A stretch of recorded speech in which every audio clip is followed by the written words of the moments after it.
Hi everyone.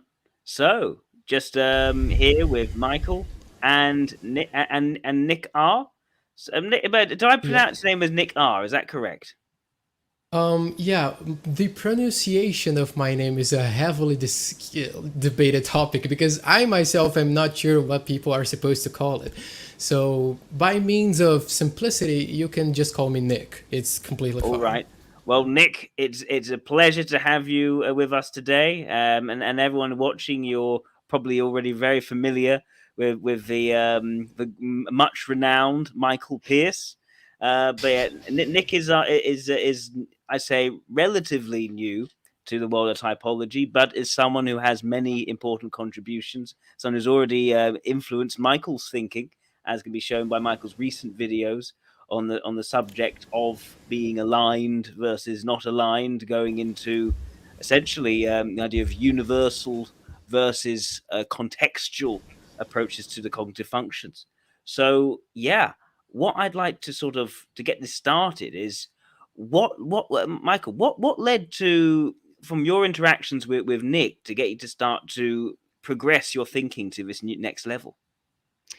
Oh, well, we had me and Nick, I guess we've only had two official conversations. Like we've talked a lot on through email, but we finally began uh, doing video chats. For those who don't know, I'm assuming most people would know, but Nick is the translator of Motes and Beams into Portuguese, for which I am just like it's really quite an incredible achievement. But anyway, it was in talking about some of those ideas and me sharing with Nick, because I had been thinking for a while about our conversations, me and you, Jack, in our last volume 4, I think, came out a number of months ago. We and then we I guess we sort of had an unplanned hiatus, but I was continued to think about those ideas, and I had run into what I described pretty straightforwardly, I think, in the video, of me kind of trying to plug it into the logic table and feeling like I must be missing something, and Mm. in you could chalk it up to my tertiary TI, I suppose, that I felt like maybe there's a weakness here. And anyway, it was in describing that with Nick, and then Nick began thinking about it, and Nick was, as I recall, was particularly interested in providing some more characterization for the theocratic and the anarchic temperaments, as I call them, the beta and the delta quadras in socionics. And very excitedly, on our second call, had an epiphany and informed me of it. That was where the terms it's oh oh gosh, I'm so sorry, everybody. Right. Long story. We weren't able to have the conversation before, and so that's what I had to rush here for. Do you mind if I? Do you want to be one live? This is Logan. He is from my philosophy department. Hi, Logan. Pleased to meet you. Hi. Oh, sorry. Here, I'll put you on. Yeah, sorry to. This is very impromptu. We're currently recording, so you're probably going to end up on the internet. You're being watched by 9 people. Cool. But, I'll take that. That's Jack Aaron from World Socionic Society, and Nice that to is meet you, Jack. and Nice to that meet you is too, Nick Logan. from Brazil. Nice He to meet you, Nick. translated. He's the guy I told you about who translated my okay. book Yeah, into yep. Portuguese. So Very cool. we were having discussion about a recent video I put up that had a lot to do with stuff I talked about with Jack and with Nick. So this is Logan from. He's the cowboy philosopher. I like it. Almost certainly ENTP, like Jack, actually. So yeah. Good to meet a kindred spirit. Nice to meet you as well. I didn't mean to interrupt. Michael and I's most recent class was in this room. Yes. And I walked him out to his car and got done with all that and realized I did not have my cell phone on me. Turned out I'd left it in here. So I came back for it, not at all knowing that you were working in. I was originally planning on heading back to my apartment, but realized it would take too long and decided it would make more sense to come back here. And then, of course, you come back in when I'm like, I need to explain to make sure he knows I was not intentionally deceiving him about where I would be. The light publicity, I'll work Yeah, with there you that. go. Yeah. All right. We need to do a video together sometime, but Yeah, I won't hold you to that. That'd be good. I Yeah. like that. I'll leave you to it. It Oh, was thank good you. to meet everybody. Enjoy. Yeah. Enjoy the show. This is very cool. I am sure it's knowing at least one of the three people talking, and I know if you're acquaintances of Michael's, you're the same way. It's three interesting guys talking about something good. So Oh, thank you. I'll leave you to it. But take care. Oh, Take care. there we go. Take care. Thanks, Thank you, Logan. Michael. All right, take care. A wild American has appeared. Yes, Definitely do a video with him. yes. We've put it off for a while due to various reasons, but yeah, we ought to do something like that. Mhm. Very, very, very good, very interesting guy. But Yeah, anyway, you were talking about our calls history, and then you were beginning to talk about our second call. yeah, I was just laying out as I remembered it, and that was when you had introduced the notion of holistic for the beta quadra and differential. I believe that was the word you used for the It was, delta yeah, quadra. it was actually reductionistic, but I think it Reductionistic works hardening. fine. Yeah, reductionistic. That's And I'm right. not, yeah, I think synthetic and analytic is more comprehensive in this sense, because I think holistic and reductionistic are a bit too specific. But yeah, I'm not sure too. Well, I might change my mind in this call. I don't know. It's still kind of in the ether at the moment. But Yeah, those are the maybe terms I'd Jack. use. Yeah, I liked the more general sounding terms, synthetic and analytic, which is why I chose them for the time being. But so yeah, there were other things we talked about in that call that were interesting, but unfortunately, I don't remember that many of them. It inspired me to eventually, it was only a few weeks later when I finally made the video due to reasons I put in one of my other videos. But anyway. It's interesting to me that I see some of the same terms floating around that I also was using when I was going through my course. I was renaming a lot of things because I thought, what could be a better name to describe this concept as opposed to that concept? There's quite a bit of shifting around. Yeah. And one of a good example was holistic versus reductionistic. Oh, really? Yeah, I brought that in. I brought that my in. idea is affirmed. But I brought it in slightly differently. So you might know, of course, that when it comes to the information elements or cognitive functions, there must be the rule is there needs to be the number of dichotomies to define something needs to be one less than the number of things being defined. So if there are 8 things, 8 cognitive functions, there need to be 7 dichotomies for those cognitive functions. So on that basis, we would have come up already with what we were talking about before in terms of external, internal, involved, detached, rational, irrational. We also have extroverted, introverted.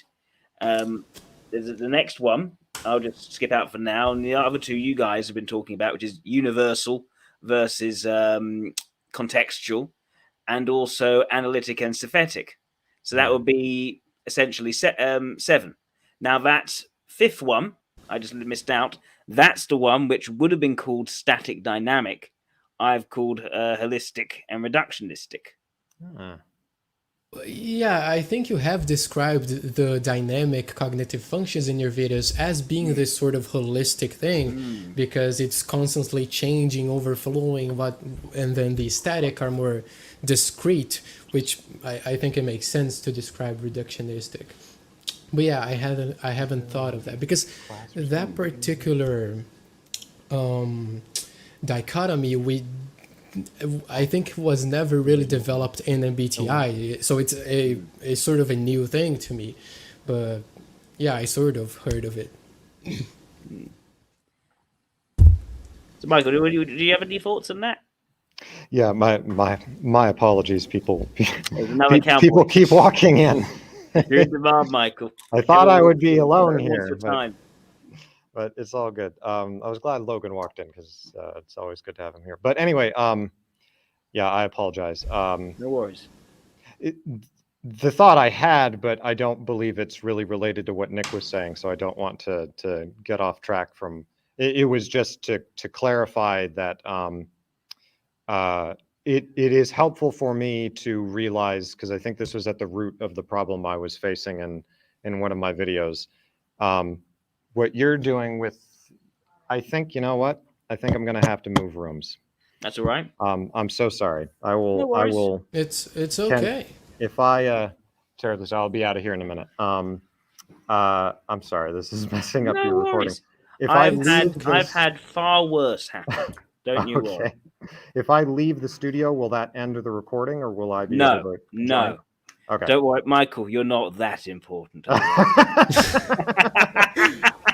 It's always good to be humbled in that way. Okay. I will see you guys in just a minute. It's in a bit. All right. So where were we? So Yeah, I don't know. Continue. So yeah, I think that there's, you can say there's two, basically.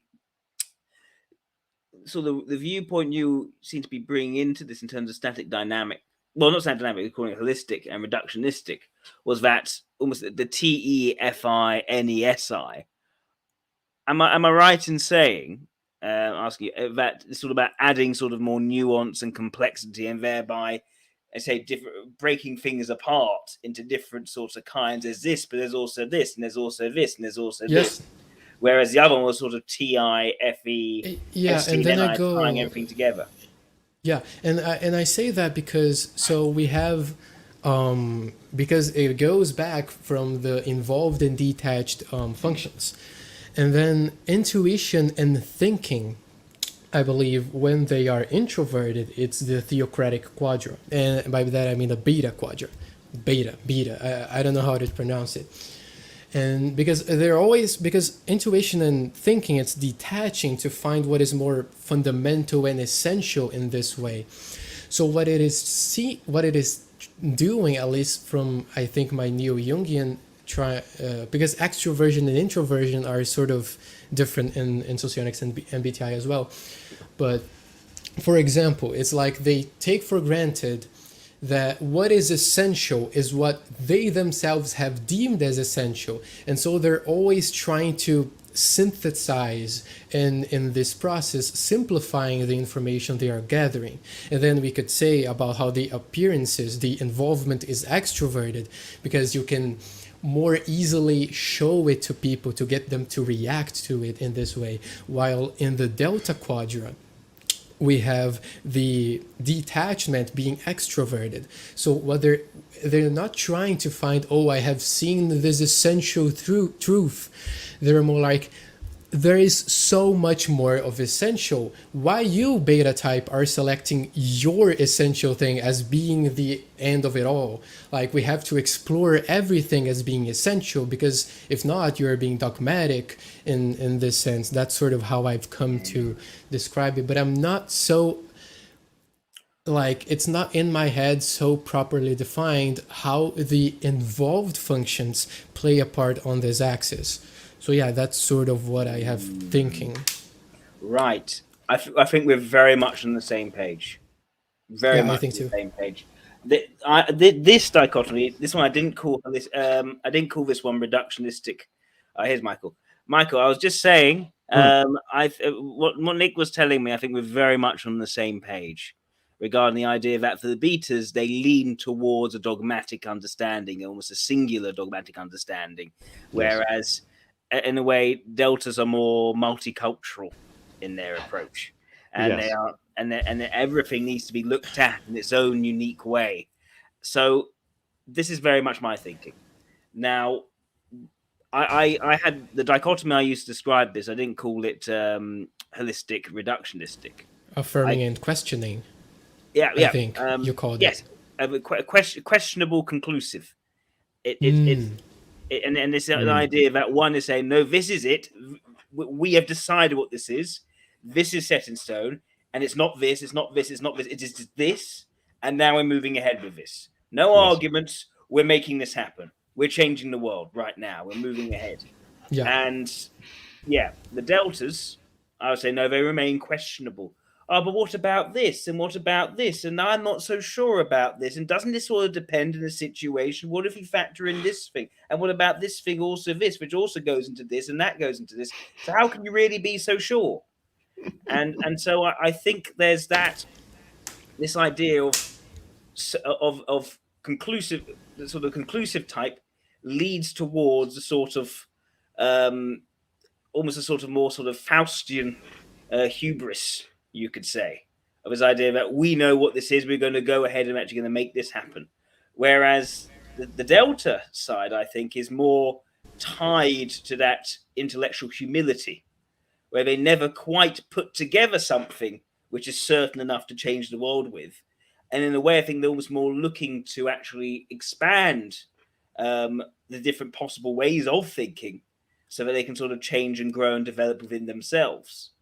In a way, it's another way of looking at it, which is perhaps a far more sort of, if we bring in, what's his name?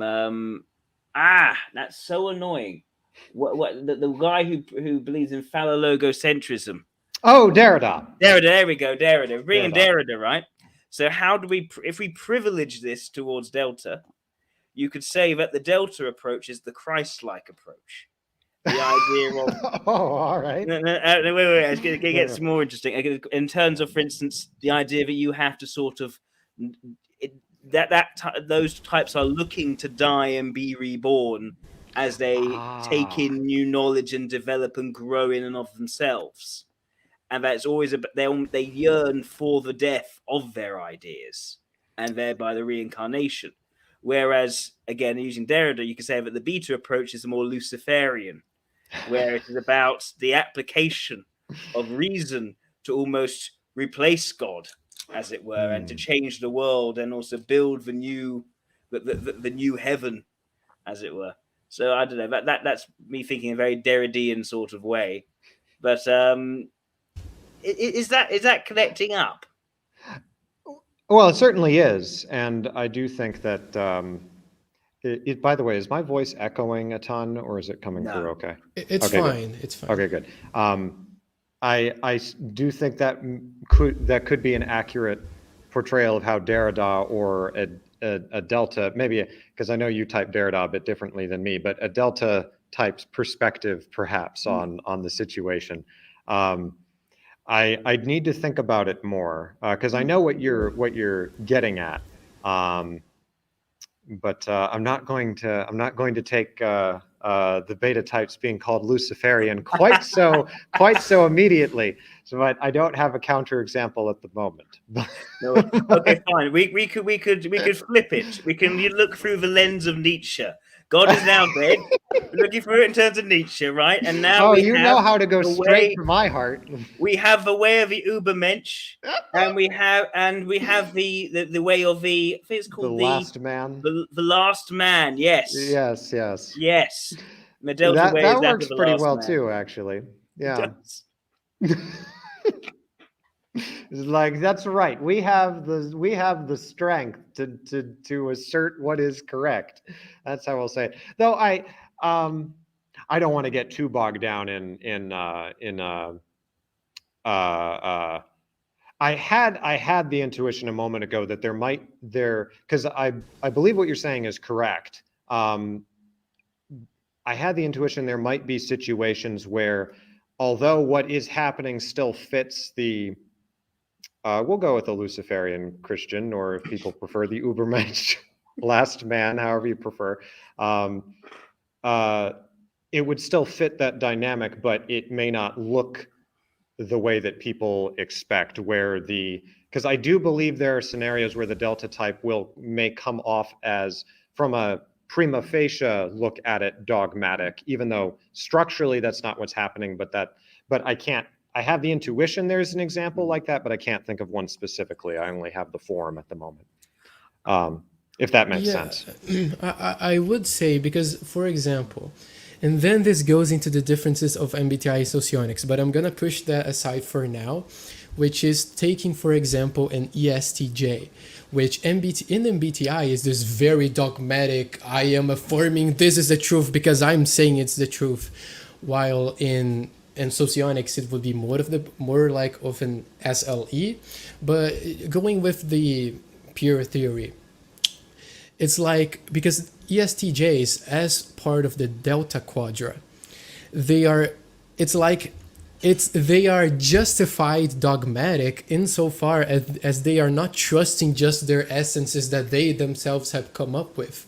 They are extremely skeptical of the outside world, but they sort of have checked it, because they're not just saying what I'm seeing is what is essential. And that goes into why ESTJs are so commonly into statistics and science and all that, because it has a sort of transcontextuality between believing what is really the truth. And that also goes into what Jack has said once, that like betas are the world transformers and delta are the self transformers. They are more into self-development in this sense. So yeah, what do you think of that, Jack? That is pretty much, yeah, what I eventually came towards, the idea that when you come out of just the cognitive functions, which I think they need their own dichotomies in terms of, questionable conclusive. When you actually get to the actual quadras themselves, I think you need a separate dichotomy. And I would have said it is essentially one would be the world changers, world shakers, world transformers. The others would be the self transformers, self development, self growth. I think, yeah, pretty much. I would also say this gave me the idea I had in mind is because, yeah, that's good bringing up the ESTJs, because that would seem to be a counterexample because of the way they're portrayed, and that would actually be a good example. So, for example, I know that I can come off as, well, not come off. I know I am usually very non-confrontational. You may not have noticed this about me, but my tendency is always to try. I don't like to confront, and so it may come off as though, or appear as though, what's happening is, oh no, Michael, he's not dogmatic. He's always sort of taking what the other person is saying, and well, you see, I'm literally about to say what it turns into is that he's not dogmatic, but it's not because I'm actually saying, oh, here's your idea, and I'm analyzing it in and of itself, and then analyzing each idea. That's not the most precise way of putting it, but we'll work with it for now. I'm taking it and figuring out how to assimilate it into my view and give the appearance, no, all along, we really were agreeing, because of course, this way I don't have to argue with the person. And it's just much easier for my nerves.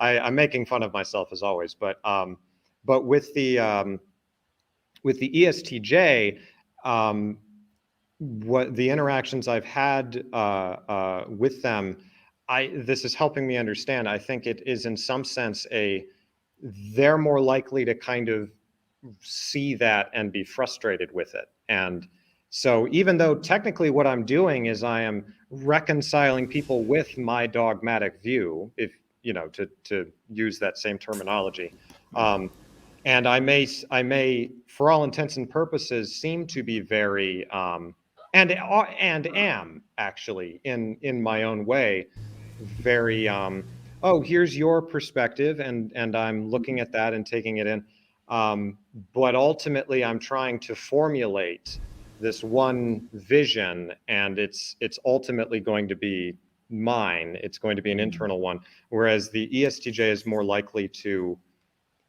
how would you put it? They would see that, and I don't know. My interactions have been they don't seem to like that, or they're much more likely to say that I'm waffling, or that I'm being indecisive in a way. It's almost like this weird flipping, even though structurally we're doing the opposite thing. I don't know if that makes sense. idea I come up with to help describe the interactions between both conflict types, but also extinguishment types. So, say the ESTJ to there is the introverted version in beta, right? So LSE, LSI, or ESTJ, IST, little j, ISTJ, unless you're TISE, right?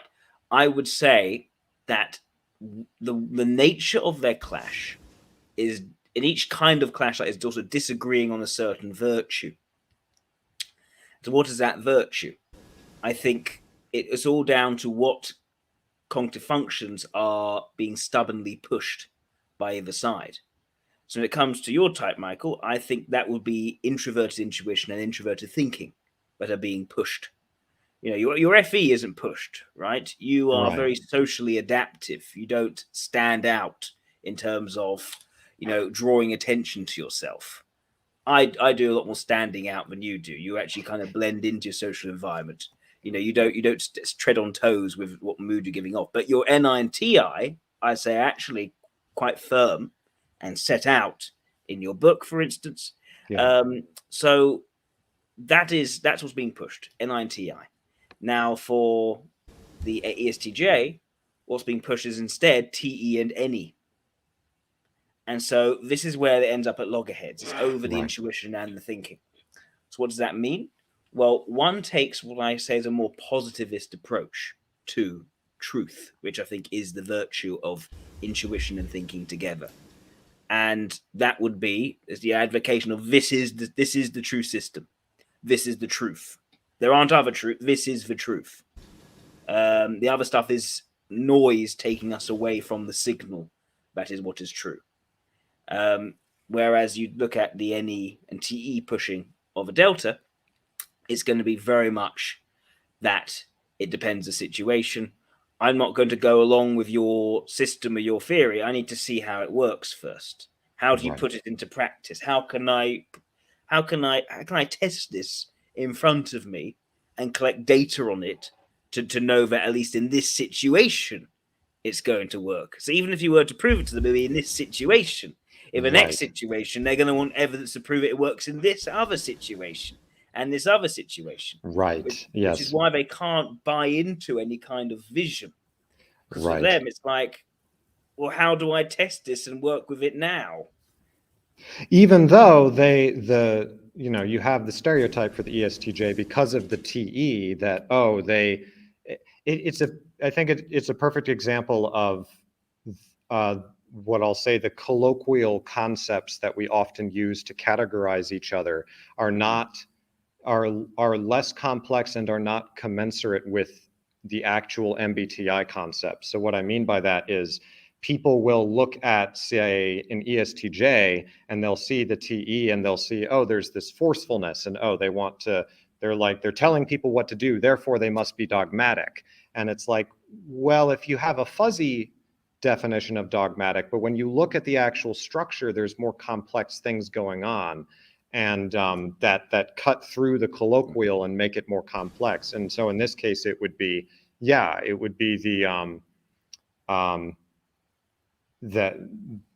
taking the idea and saying, well, I need something that is going to work in individual situations, and I think the ESTJ is the most likely to pick that out about the INFJ's ideas and either not be as interested in them, say this is hogwash and not useful, or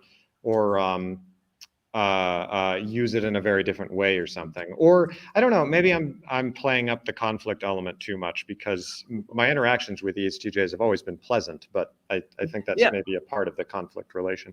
I think the sort of the bossiness side, I would say when I think of how an ESTJ is like to actually start telling you how to do things, I would say it's more like a rather long explanation going into all the facts of it, and it's quite dry. And it can often take quite long because they're trying to give you all the factual information. And then there's sort of all the perspectives. And there's a sort of an implicit expectation at the end of this that you've been listening and you're going to pick out of it what is going to be most useful to actually do the job properly. And this idea that they've gone to the effort of sort of showing you how it all works and sort of explaining it to you this and that, this way and that way.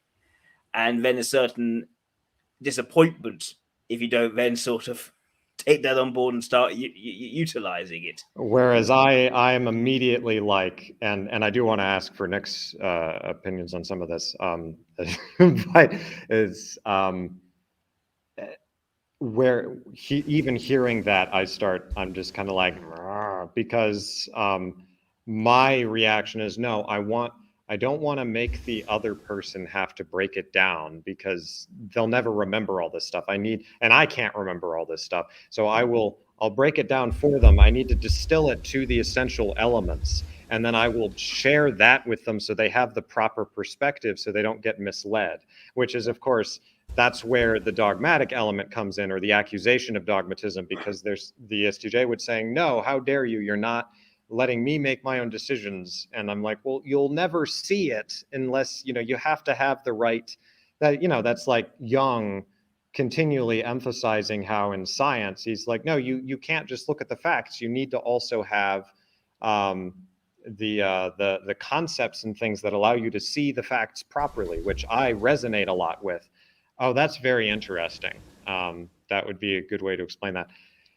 Nick, you're part of the conversation too. I don't want you to feel forgotten. That's my FE no, it's fine. I actually like to listen more than to talk. But yeah, what you have been saying, I think it's completely fine. I won't drag you in then from against your will. It's okay. I don't know.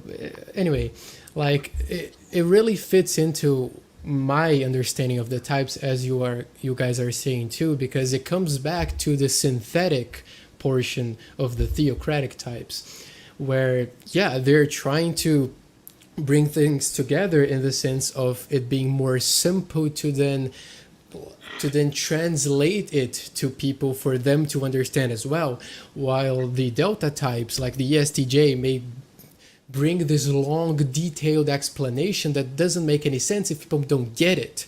If they don't instinctively have this thing where, okay, I got what you were saying, that the beta types, the theocratic types have a lot. Because it doesn't matter if all of what you're saying seems like to be important. It has to internally be essential to me in some sort of way that I can make a parallel.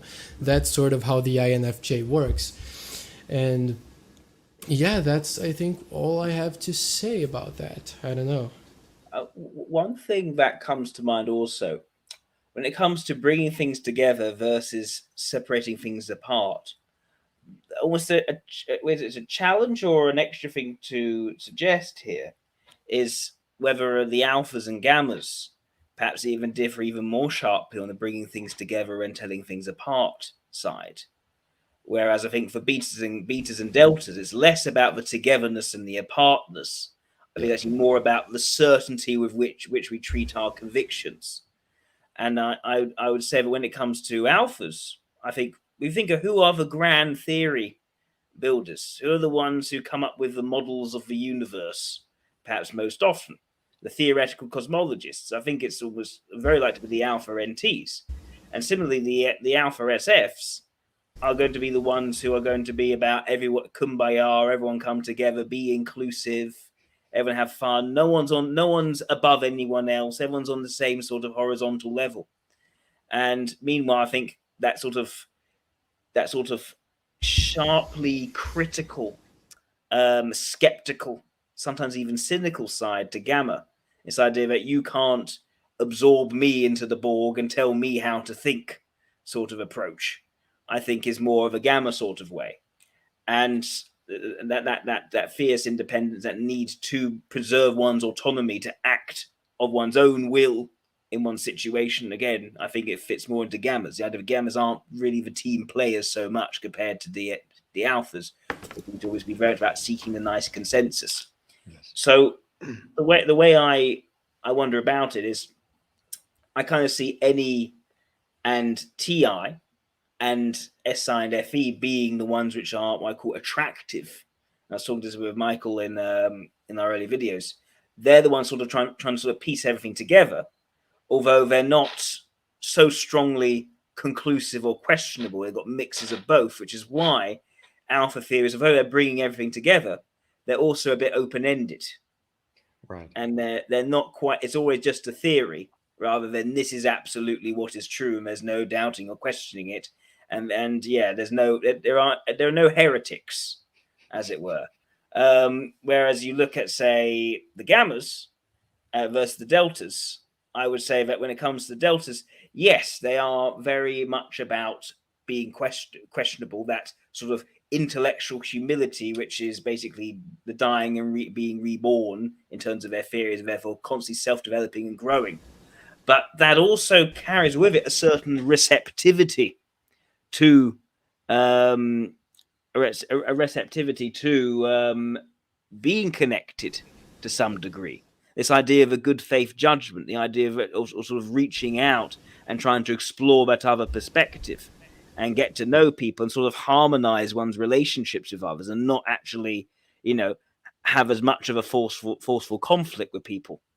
And so I think that's part of the bringing together again. I think that deltas are not so fiercely independent. Often they can actually play along by the rules a lot more. Mm-hmm. If you think of the sort of COVID crisis, the ones who are perhaps most often, being very dutifully putting on their masks and turning up to things with their vaccination or rest were probably the deltas more than any of the other quadras, I think, because for them it's like, well, first of all, who am I to think I know better than the experts? Because I don't know so well, and maybe I can learn something from some experts. But what I do know is at least I can do this good thing, and I can play well by the rules. So this is where I think that the strongest pulling things apart. It also needs a bit of conclusiveness as well as questionableness. I think you need to be purely in breaking things apart. You have to be kind of inconclusive as well as questionable, which I think that's kind of gamma territory. Yeah, I think that's right. Because when I say, and then it's just because I'm not sure the terminology I'm using right now is the most optimal. But yeah, in your understanding of the contextual universal, it's this attractive and repulsive notion. And it sort of seems like that's what I'm saying with the synthetic analytic, but there's some nuance there that I'm not certain how I can describe. Because yeah, the deltas do such have this who am I to know better, and that's because they place the sort of the relevance of who has the higher opinion to the external world, to the world of NE and TE, because the facts and perspectives, I can't just trust what I have come up mentally with my head, which is what the Theocratics do. They're more also linear in the sense, and more trusting, and then it goes to that they are positive in the tournament of truth because they are much more affirming of things. And then I think the synthetic part is just that it comes together. If you're synthesizing things, you're naturally going to ignore a lot of stuff, and it's going to be more simple, and then you're going to affirm it. Like that's sort of, it's a roundabout logic, but that's sort of how I've been thinking. And yeah, I don't know what more I can add to that. But I think that's a very good point you make, that what makes the deltas more conforming, you said in terms of their TE and their NE, because you said because it's extroverted, it makes them more externally focused. And now I've been thinking about this idea of the external versus the internal. I've defined a bit differently as I talked over Mike, but I think that point is very, very clear. This idea that the delta takes what is observable in the world, well, they learn from the world as the given, and they see themselves as the thing which needs to actually change and adapt to the world. To learn from the world is to have the world imprint upon you in some way. And so you are the fluid thing and the world is the solid thing. Whereas you go to a beta, it's the other way around. The beta is carving out them sense of this is me, this is my identity. And from their identity, then to carve their image into the world. Like, for instance, the Emperor Constantine, the statues of him, which also bringing back into Jesus a bit there. Often Jesus started to look a bit like Constantine at that particular time. The portrayals of so it's that idea of I know my identity, I know my brand, I know what I'm about, and the world's going to be carved now in the image of that identity. Yeah. I think that makes sense. Does Michael have anything to say? Oh, now I'm being dragged in. Yeah. Well, so I apologize because my thought is completely off the topic we're currently talking. I mean, it's on topic, but it was something I was going to mention before I was interrupted, and that is I wanted to clarify, if only for myself, that it's useful for me to recognize that probably one of the problems I was running into, that I was trying to explain in one of my previous videos that I did recently, what your approach, Jack, is you were thinking in terms of, I want to know what the relationships are between these functions that we've already established here. And if you're going to do that, yeah, if you have 4, you're going to have 3 possible types of relationship between them. If you have 8, you're going to have 7. It's mathematical in that way. And you're saying, no, these things, we've already taken these things as granted, or these things exist, and I want to know what the relationships are between them. Whereas the way I had originally laid it out in the book was I was thinking in terms of trying to construct them.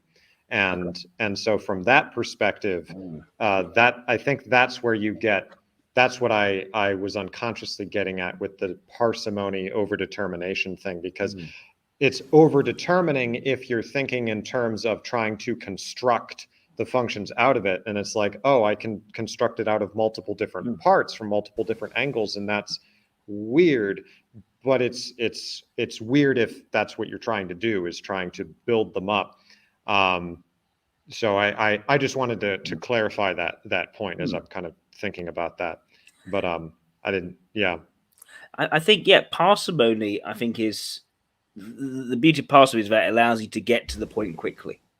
So if you know 2 parts. Well, I think it also reflects what we've been talking about with beta synthetic and analytic. Yeah. Yes. I kind of figured that from the beginning. When I first started, even when you first started introducing a new dichotomy, there was a little part of me that's like, oh, this is an NTP thing. He's like, oh, here's another perspective. And I'm like, no, I built the system. I already built it, Jack, and it's perfect. And I did it for a reason, and everything fits together. And now you're coming, and it's like, now I have to integrate this in. And so, and I don't know if I'm full. I will say I still need time on my own to kind of work through all of the kinks, but that's part of why I made the video, was to get to, there were some very helpful comments in that video, including yours, obviously, Jack, to help me to get a better perspective. But that fits in very nicely with what we've been talking about. I figured there was some element of the NITI. Parsimony is the word I've become fond of, but that's another point, really, that I think MBTI has been parsimony led. Extroverted intuition. What about extroverted static intuition? What about, and even if you go into the types, right? ENTP, you've used 4 dichotomies. That is parsimony. You need 4. You can't get to the type from 3. You need 4, right? You can't. But the point is, from the rule of the number of dichotomies equaling the number of things that the dichotomies are defining minus 1, there are actually 15. 15 type dichotomies, right? Not 4. 4 in order to describe the relationships between them, and in this different sense, define them in relationship to each other, rather than in relationship to some. That's where it gets interesting, is because you can still, I guess, build them up using the 15 dichotomies, but you'd have to take one route or another, and that's what's interesting. And the role of the overdetermination is understanding each one in full. Right. all the aspects that make it what it is as distinct from anyone else, that's where you need the overdetermination, because that's when you're filling in all the gaps. Whereas I think there isn't that desire to fill in all the gaps unless you value extroverted intuition.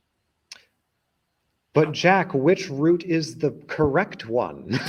Which is the fundamental route, Jack? Well, answer my, and I just realized maybe that's another element of that's interesting. That's this is interesting. Derrida. This is what Derrida is talking about again. Yeah, it's sort of like I said, like the NE sort of sees everything as essential.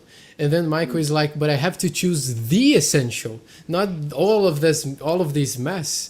And then, yeah, it's certainly interesting. And then you mentioned the 15 type dichotomies. Is that where it leads to the asking declaring you have talked about once? Yes, exactly. Yes. Asking declaring will be one of the 15 type dichotomies. But this shows the point, right? The natural way of the alpha NT is to try to bring everything in. It's an inclusive approach. Whereas I'd say the beta way is more of an exclusive approach. Right. It's still not individualistic. It's more about exclusive belongings. These are the chosen categories, and those are the noise categories. Are we in the in group? Are we in the out group? Who is in the cabal? Who is out of the cabal? In the club, out of the club. Or even to a certain extent, which this is shared, I would think, with the Gamma or the monarchs, aristocrats, as I call them in Motes and Beams, a hierarchization, an element of saying this is more fundamental than this. This comes first, and then this, which gets into what I was talking about with Derrida, because Derrida doesn't like that. Because I noticed that's what my instinct is often to do, is to say, I need a starting place, and then I can start building from there.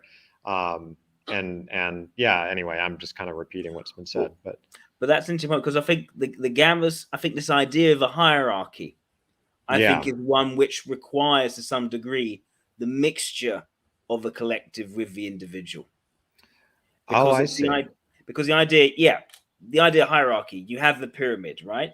The idea is that you have not only togetherness to actually form a pyramid out of it, but you also need separateness to create some stratification. Right. I don't think Gammas think in terms of the pyramid. I think they think in terms of the monad.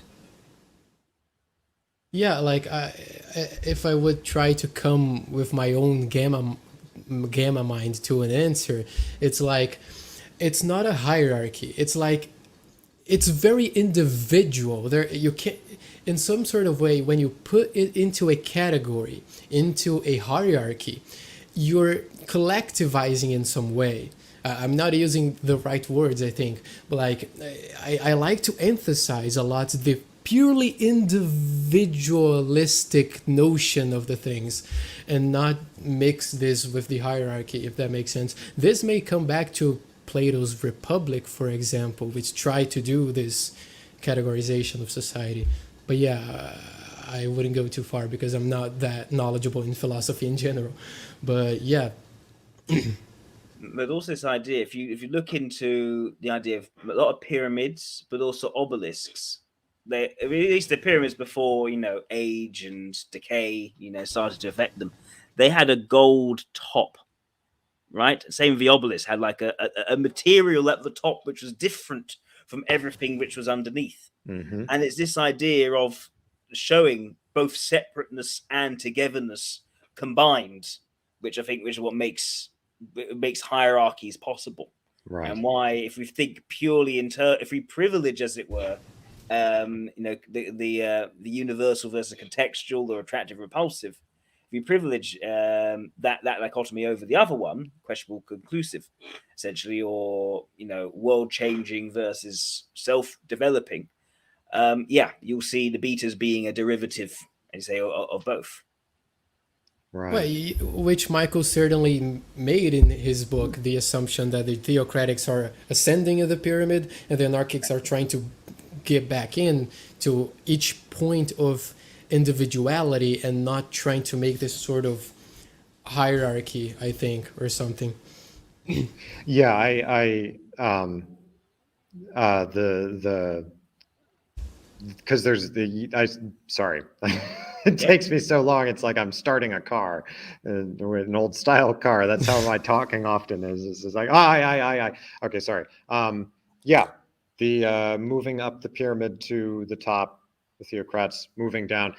And I do think you find with the deltas a dislike of, I think so, because I think it's the because I'm trying to compare it with like STJs and make sure, because it's so easy often when I think of delta, I immediately think NFP, but and it's too easy for me to forget that the STJs are included in there, and that's very, very important. But I was about to suggest, I mean, I call them the anarchists because I do think there's this element of breaking down hierarchies in the way that the beta types would tend to form them. Though going back to what Jack was saying with hierarchies,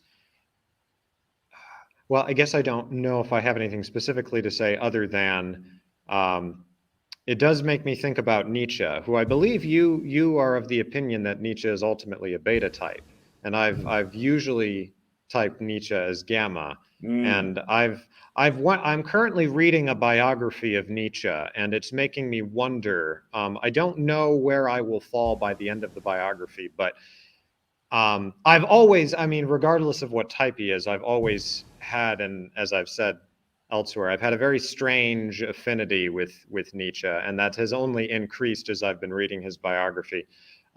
So, yeah, I don't know. The notion that, because I normally think of him as being this sort of rebellious champion of hierarchies in the face of more traditional liberal notions of democracy and so forth, and he's intentionally being confrontational in that way. And I usually had associated that with gamma thinking, but Nick, you seem to indicate that it's more about the separateness than the organizing them into, which I think you could go either way with Nietzsche, I suppose, because Nietzsche, although he has this notion of hierarchy, you could argue that you could argue either that is essential to it or that is accidental to his emphasizing the separateness between two groups of people. But yeah, because in a way, as I'm thinking about it, I think both gamma and the beta types can do some sort of hierarchy. It's just a little different. And then when you talk about, I think Nietzsche is an INTJ. I am of that idea. But I'm also of the idea that he is an INFJ. What I mean by that is that I think he is an INTJ in MBTI and an INFJ in socionics. And that may come from the fact that I'm always trying to separate things too. But yeah, I don't know. Because FE in this, for example, if we're talking about Nietzsche, he is very poetic and expressive in this sense, which indeed is far more in the socionics FE. But then in MBTI, we don't do those kinds of correlations. Oh, he's being poetic, therefore he's expressing emotions or something more socionically inclined like that. But yeah, I can't seem to... It's so difficult to put socionics and MBTI together in my mind. They're so... I can't seem to just focus on what they are different, on what they're separate. And then, yeah, that's just me rambling randomly. I guess the question is this. Could MBTI and the definitions traditional to, just MBTI's use of cognitive functions, well, strictly speaking, official MBTI doesn't use it properly anyway. But the common garden cognitive function approach we take, would that be able to survive this multiple dichotomies we've been talking about amongst ourselves? That's something I have also thought, and I think not. And that's because my mind is already separating this as well, because I think I have thought of this, where parsimonious works more with how Michael Pierce has defined things, and overdetermination goes better with how you, Jack, have defined with socionics. I don't know, it's so difficult because at least motes and beams, it's very synthetic also in the sense that Michael tries to bring, and that's just another topic we might be able to talk about, that is the feminine and masculine, and how all these categories can be already put together again, which really fascinates me because, okay, now we have this other set of dichotomies, because originally contextuality is the most masculine one and the universalist is more feminine. And in this sense, Michael has described archetypically that it's this motion that begins inwards and goes outwards in the world, while the universal is the opposite, where they sort of take more for granted the objective world, its significances and meanings, and then it's trying to introvert out.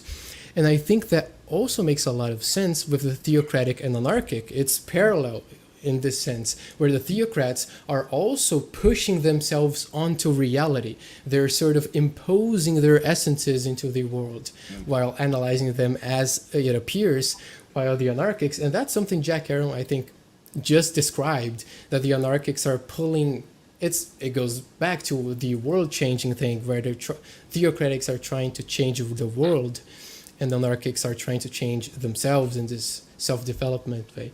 And yeah, that's interesting. What do you think of that? It makes me wonder if Michael both Michael and ESTJs are transgender, because in a way the idea is that Oh, you, yeah.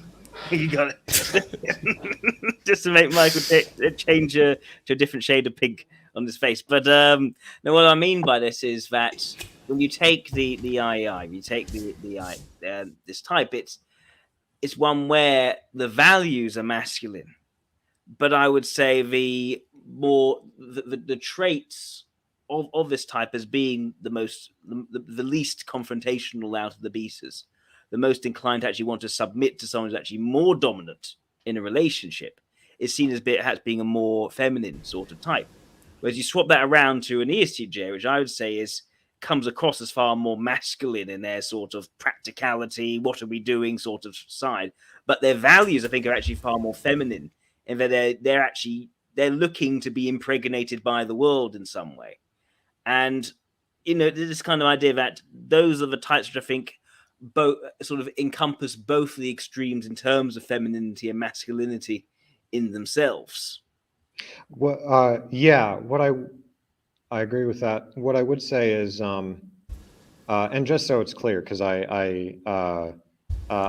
make use of, and you guys know this, but just for the audience, I make use of the terms masculine and feminine in an archetypal sense. Yeah. I'm tapping into, because there was a little bit of confusion about that when I had released the video, because I sometimes forget what I have and haven't had on the He channel. is not being sexist. Don't worry. Yeah, I'm tapping into a Jungian tradition of what the masculine and feminine mean, and as these ancient archetypal Subject principles. and object distinction. Yeah, that's how I link it up. But in any case, I do make the point in that third chapter, which I call masculine, feminine, that following Jung, and in fact, one of the reasons I really like what Jack started, and what, for me, to a certain extent, in the second video, like the first video, I focused more on the problem that I feel like Jack created for me, which I feel like now you've kind of helped resolve as well. And then in the second video, Nick, I'm trying to give you both credit, is what I'm doing, so you feel awesome.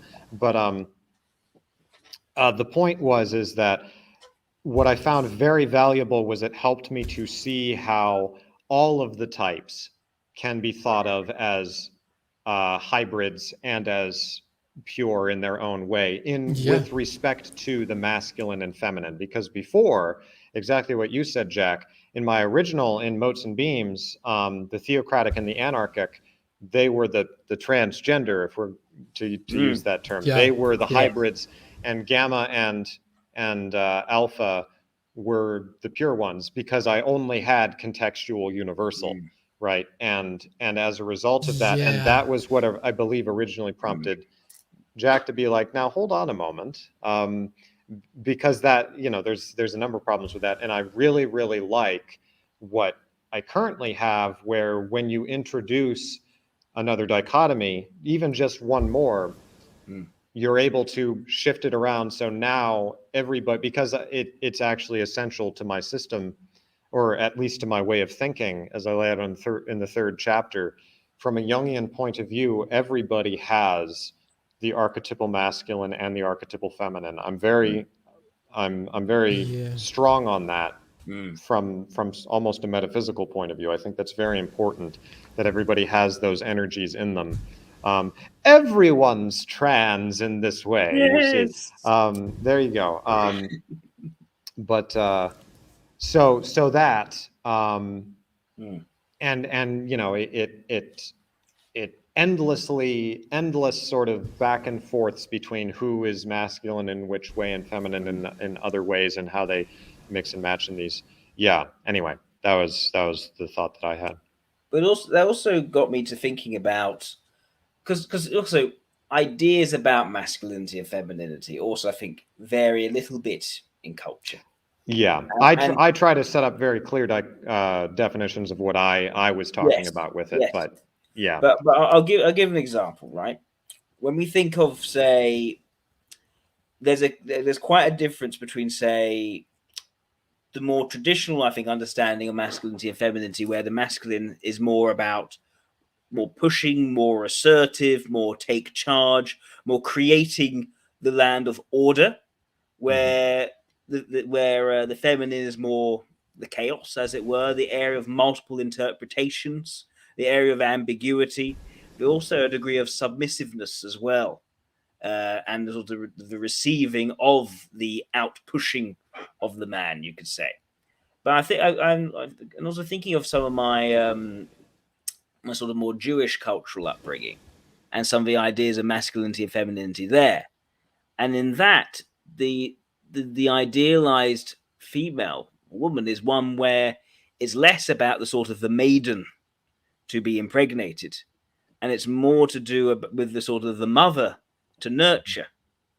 And in a way, if you look at this sort of very religious Jewish sort of culture, the men are less traditionally masculine. They have a different kind of masculinity.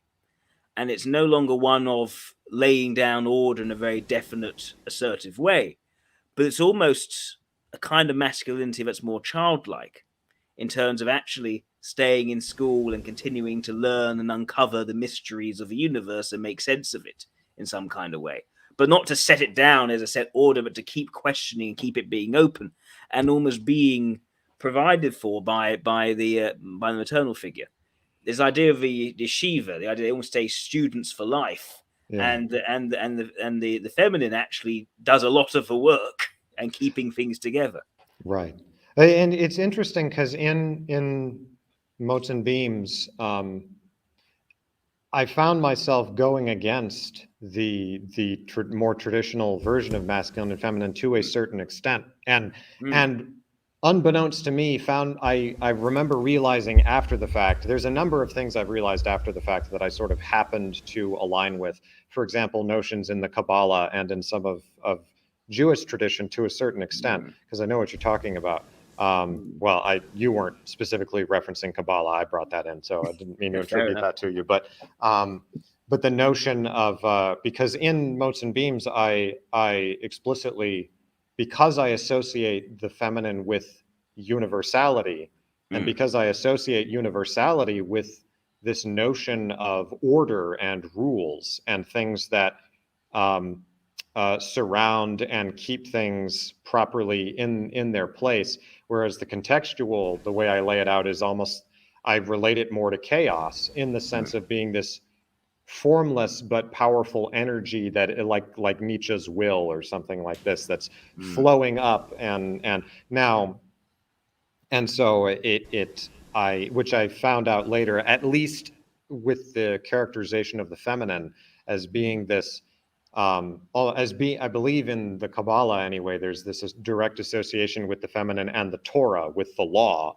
with the teacher of the law and the sustainer of the law, which that's how it is in a lot of households. And I think there's something that is lost when you forget about that insofar as the mother is the one who, even just physically, is the first influence in the child's life, that is very much the role the mother serves in that regard. And then maybe you could argue there's this sort of switching of what the masculine and feminine mean as you get older. And, I don't know enough about that, but I'm always in favor of trying to further examine and better understand what we really mean by masculine and feminine, and to what extent how mutable they are into each other. But anyway, that just reminded me of that distinction I'd made. I know that the way you were describing the masculine, the notion of being eternally a child and eternally a student, that is also something I had associated more with the universal, insofar as there's this receptivity, right, which I believe is what you were getting at. Yes. And I know when I characterized the masculine in motes and beams, I did not have that per se, because I was focusing on the outward expansion. But it's interesting. It's interesting. I also meant something ever so slightly different as well. Oh, which okay. is, let me explain. So I was sort of positioning the idea that the more sort of, in most cultures, I think, certainly I think more Western culture, perhaps also more Arabic culture, I think as well, there's this idea that almost the masculine is also more ST and the feminine's a bit more NF. I would say if you look at, say, Jewish culture, I'd say actually I think the feminine is SF and the masculine is NT. And it's not necessarily the case that it's alpha. I think there's actually a dialectic in both. I think there's a dialectic of beta delta in, say, most of Western and also Arabic culture. I think there's also a dialectic of gamma and alpha when it comes to, certainly in Jewish culture, where you've got, the sort of more theoretical and maternal nurturing side. But it's very interesting. If you were to listen to a fascinating exploration of Exodus by the Daily Wire, they have a number of people around. It's Archetypal. Jordan Peterson's leading it, but you've also got other people, other experts, including the guy who runs Prager University, Dennis Prager. Now he's very much a gamma, very, very gamma.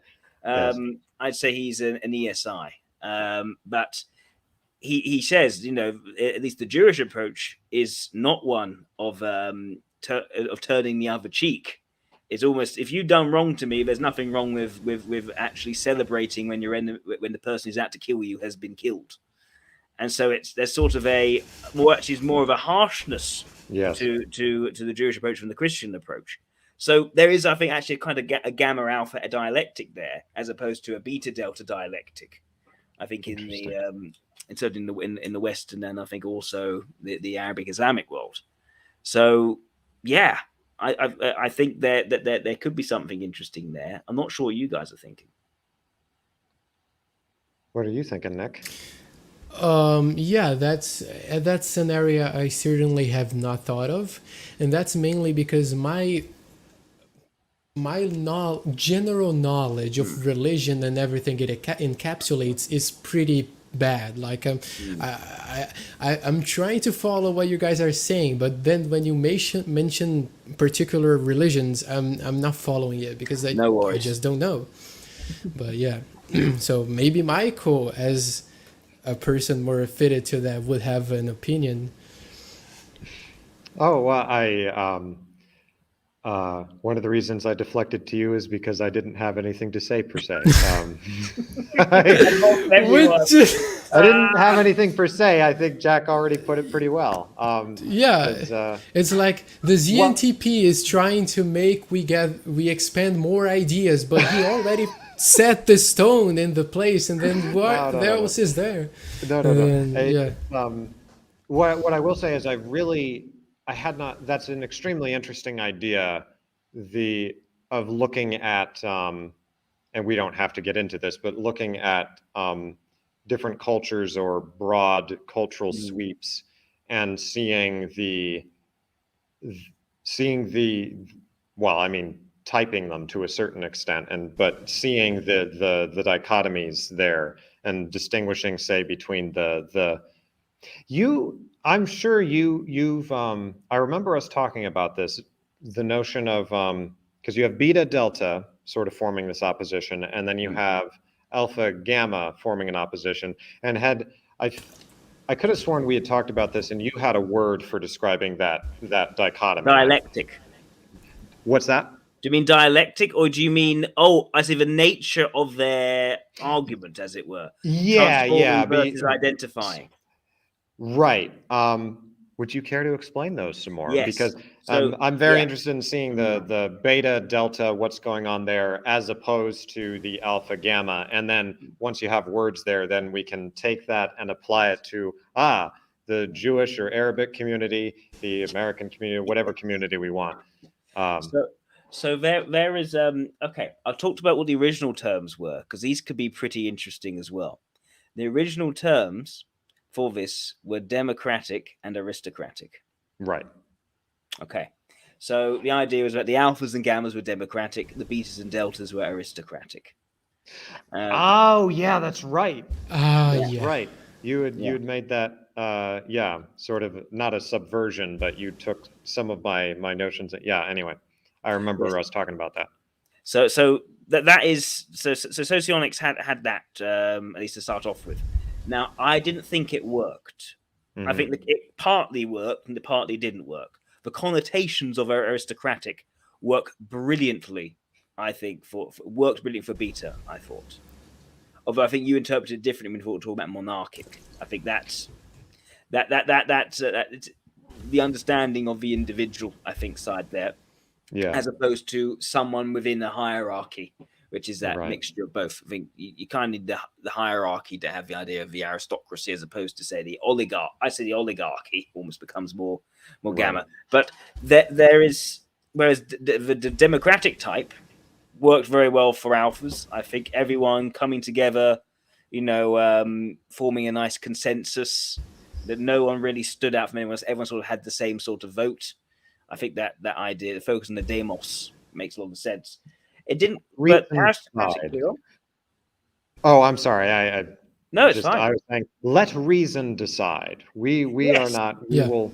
We will let reason decide among us. Let reason decide, and that will lead to a nice consensus, which everyone supposedly gets together on, which is a bit naive, but alphas are, of course, they'll never be described as naive, but then you have.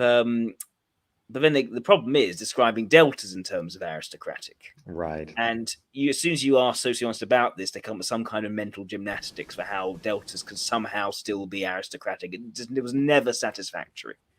And similar things for gammas as well. Well, they're more they're more about merit. Yeah, fine. That's meritocratic. That's not democratic. They're very different things. So it didn't quite work, the terminology. It had kernels of truth, but it didn't quite work across. So I had to try to think what actually describes what an alpha and a gamma have in common. And the idea was, I thought, well, what do they have in common? Oh, they're NTs and SFs for alphas and gammas, and NFs and STs for the betas and the deltas. Right. Okay. I made some progress there. What does it mean? No idea.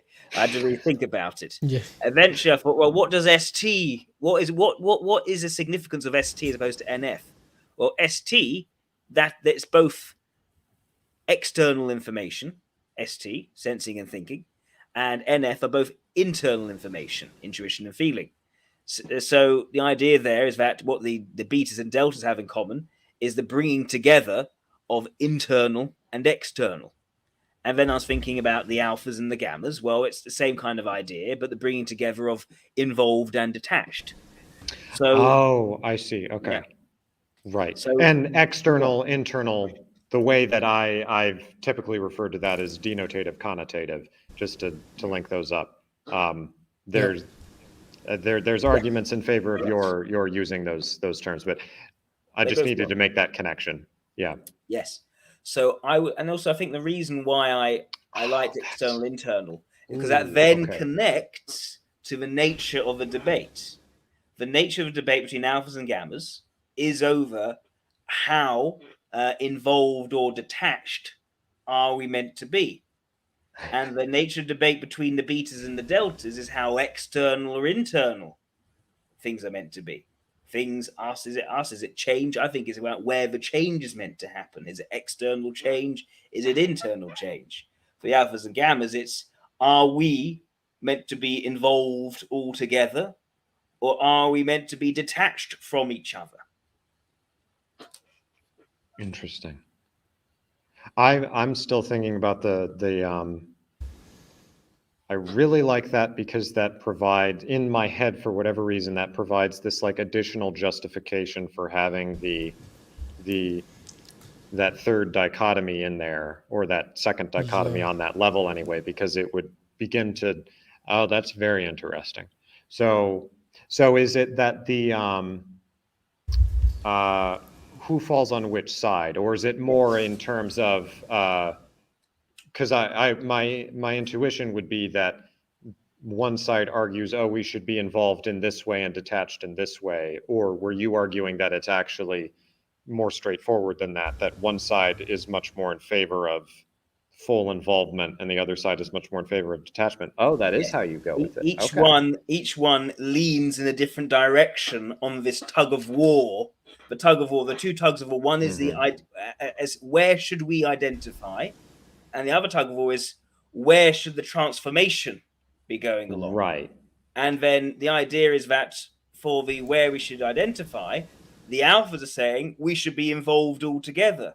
And your business is my business, and my oxen is your oxen, and the sort of very comfortable, nice, friendly socialism, which Albert Einstein was written about, you know, that kind of idea. And then the gamma is like, no, my stuff is my stuff, get out. Yeah. And so the American fiercely individualistic, you know, that gamma American dream idea, I think is very much the idea of individualism versus collectivism. But then when it comes to the betas and deltas, the betas are leading to, we are now externalizing our change, right? Our change is out there. It's not within us. Within us stays the same. It's what's out of us, which naturally needs to be changed. We are world changers. We are, if you look especially at the beta extroverts, I think that they almost, to even get a sense of what their identity is, it's in their reputation. They The are image out. they propose. The beta extroverts especially are outside of themselves. They live outside of themselves. Look at people like Madonna, right? And I think ESTP. Or look at people like Oprah Winfrey or David Bowie or Lady Gaga, Freddie Mercury. You know, people who, or Donald Trump is another example for ESTP. They are their reputation. They are the brand that they create. It's very much in terms of the external. Meanwhile, we look at the Delta introverts, they are the opposite on this. They're very much about, no, who I am is who I am, right? I am a work in progress. Not as if they're set in who they are, but it's an ever-changing thing, because again, it's Delta, but I'm a work in progress, and I'm not showy. I'm not about becoming anything other than not. I am just a mess, and that's who I am. And is that kind of... You're basically describing what you have referred back then as the tournament of this particular thing. Yes. Where the SEFE is denying authenticity. Yeah, it is authenticity, the name of it. Where the SIFI are affirming the authenticity. I am what I am. You have to do what you believe in. Doesn't matter of how it may come off in the external world. And the betas are the opposite. Yeah, that's interesting. Yeah. I can't resist making this other comment as well, though I don't necessarily want to go too far into it, but it would certainly, you've articulated, you've given me a new way to articulate what I've often seen, that it's not a surefire thing, but the notion of in the Delta's version of individualism, the way you described it as, this needs to be separate from reputation, almost to the point where you have, like, say, Camus, saying I would love nothing better than to be standing on a platform and have everybody screaming at me, which is, you know, like, because that's the ultimate level of I am truly an individual and I know this because no one understands me and they're completely against me. But this notion, which is completely different from me, I'm like, no, I need them to understand. And it's like, if they don't understand, well, that was truly tragic. But Camus, you're not even trying. Like, you actually want them to be confused. But anyway, that's a side note. The idea of my, you know, it's not that my identity is set in stone, but who I am is who I am, and that is separate from and should always be separate from what society is saying or other considerations for other people. Whereas for the betas, they're much more hooked in with that. And I can't help but I feel like there's certain strains in politics at the moment where you get two sides that do not understand each other on this issue. And I think because I had never thought of it in terms of beta versus delta before, but I do think you can, especially, I think maybe the archetypal issue is between an STP and an NFP, particularly on, say, issues of transgenderism or identity politics or whatever buzzword you want. Yes. That's almost like the archetypal version of, you have the STP who's like, I have no time for this. Again, there's always exceptions, but the STPs that I personally know, they're that way. They usually are very skeptical. I have, I suspect one of my professors is an ISTP, and he's very, you know, he's tried to make a point of, you know, in his mind being very accepting and everything, but his nature is still, it's hard to describe, but he's just too callous for that. And he's like, he needs you to be able to it's just not how he thinks naturally. He's very focused in on, which I understand intuitively, the sense of you've got to take into consideration, like, it's just weird. It's frustrating in a way that's difficult to describe. It's like you need to take into consideration the effect you're having on this wider circle, and that's the natural way for a beta to think. I think. Again, there's exceptions, but well, I think it's also about where the boundaries are drawn. So right. let me back to examples. You sort of talked about the delta as, for instance, almost wanting people to be screaming at them because then they're misunderstanding them. And now I might push back a little bit there. Okay. And I'll say why. I think of someone like Taylor Swift. And I think Taylor Swift, you know, her album Reputation is all about how she's misunderstood by everyone. And the idea, I think, is when it comes to delta, this is why I'd say they're not. Where's a gamma? Yeah, if the gamma's misunderstood, it'd be like, well, screw them, and they don't really count, you know. The lion does not, you know, seek the opinion of the sheep, as it were. But when it comes to delta, right, I don't think they think in terms of this is just pearls before swine, that sort of idea. I think for delta, it's more, if everyone's misunderstanding me, then yeah, maybe I could be a better person, and maybe there is maybe there's more I could do to make sure that I am understood. Not because I need everyone to like me necessarily, but I want them to at least understand me for what I am, because that means otherwise I'm not communicating properly, and I'm creating misunderstandings. And there's also the key point about deltas, that they're the ones who are going to want to go out and find those unheard voices. Yes. If there's any type that have first brought, you know, the experiences of someone going through transgenderism, yes, right? Or back in the day, it would have been called transsexualism, and finding those first examples of the transsexual, as it were, and talking to them, having the interview with them to find out their experiences, that would have almost certainly been the delta NF. Yes, and taking those experiences and examining them on their own and not trying to fit it into a pre-existing narrative, and really championing that in that way and identify. Yeah, I mean, that's what I've seen again and again with deltas, and it's yeah. Anyway, you can, if you have more. But I'll say now when it gets to, say, the debates over, say, social justice and debates over, say, LGBTQ plus, all these sorts of other topics, I think this is where we get, I think, more likely to find a sort of a fight between different betas to some degree. Yeah. So I think the beta STs are going to be the ones who their superego functions, right? The ones which they are least interested in are about understanding alternative perspectives. Matt Walsh, I would say, is a good example of Vanilla Psi, right? A very good example of Vanilla Psi, in my opinion. I think he's very much his structure, his understanding. There's a lot of faith, there's a lot of underlying principles, and there isn't compromise over that. And he's willing to be very clear and black and white about it. Whereas I also say there are groups of such as in sort of on the left side of the argument who are utilizing their identity and the carving out of a clear identity to also be a tool for world change in some sort of way and societal change. And the idea of, say, changing the language that people use, for instance, I think is very much fitting into sort of the beta world changing side. But it's just a different way. It's coming from more of a beta NF approach where I define my identity. This is what it's all about. And now the world isn't actually, it is excluding me. Well, I need to now change the world so that I will be included. Right. And if that then means... Or that other people will be included. I'll do this on behalf of them, perhaps. Yes.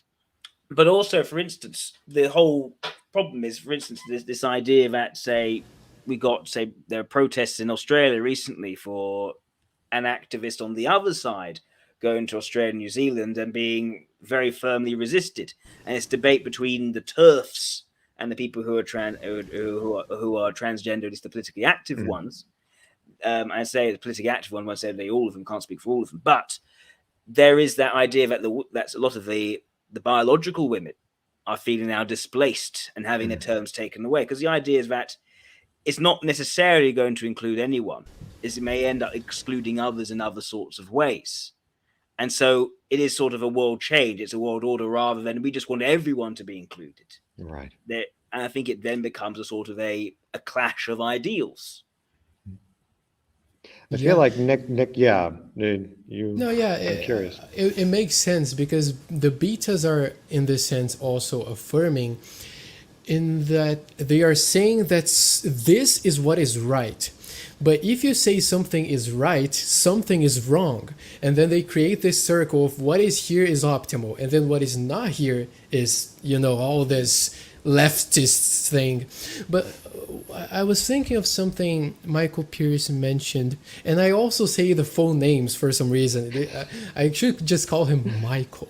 Well, I call Jack Aaron all the time in my videos. I don't know why. It's just fun to say, so I don't mind. We should refer to by our surnames only, I think. Aaron. Yes. Pierce. R. Yeah. So anyway, Michael mentioned the Camus expression of everybody is like hating on me. That's not the right word, but so that must mean I'm really pure because I'm really being by myself and no one is understanding me, but that's good.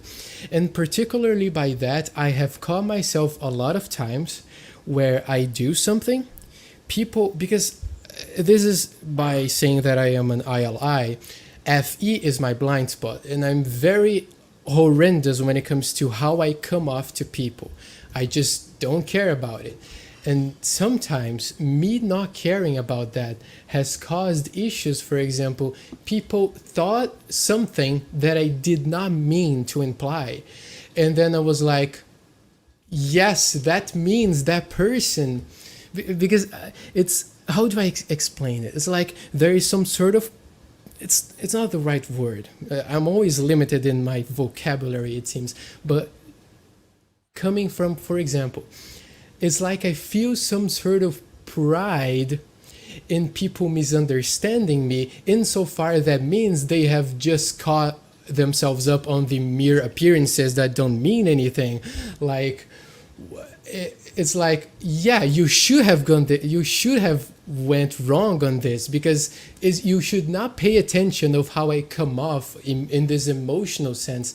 That's, that's not how I want to portray myself. Why are you analyzing this? It's good that you have yourself mistaken about me, because you get what I mean, I think, right? Yeah, I think so. That's very interesting. So, and I think that goes with what Michael have said of the monarchics, and mainly because I'm also an INTJ, so it's this very disconnect with this NI. I have my vision, and if someone doesn't understand my vision, it's not my problem, in this very rude sense almost.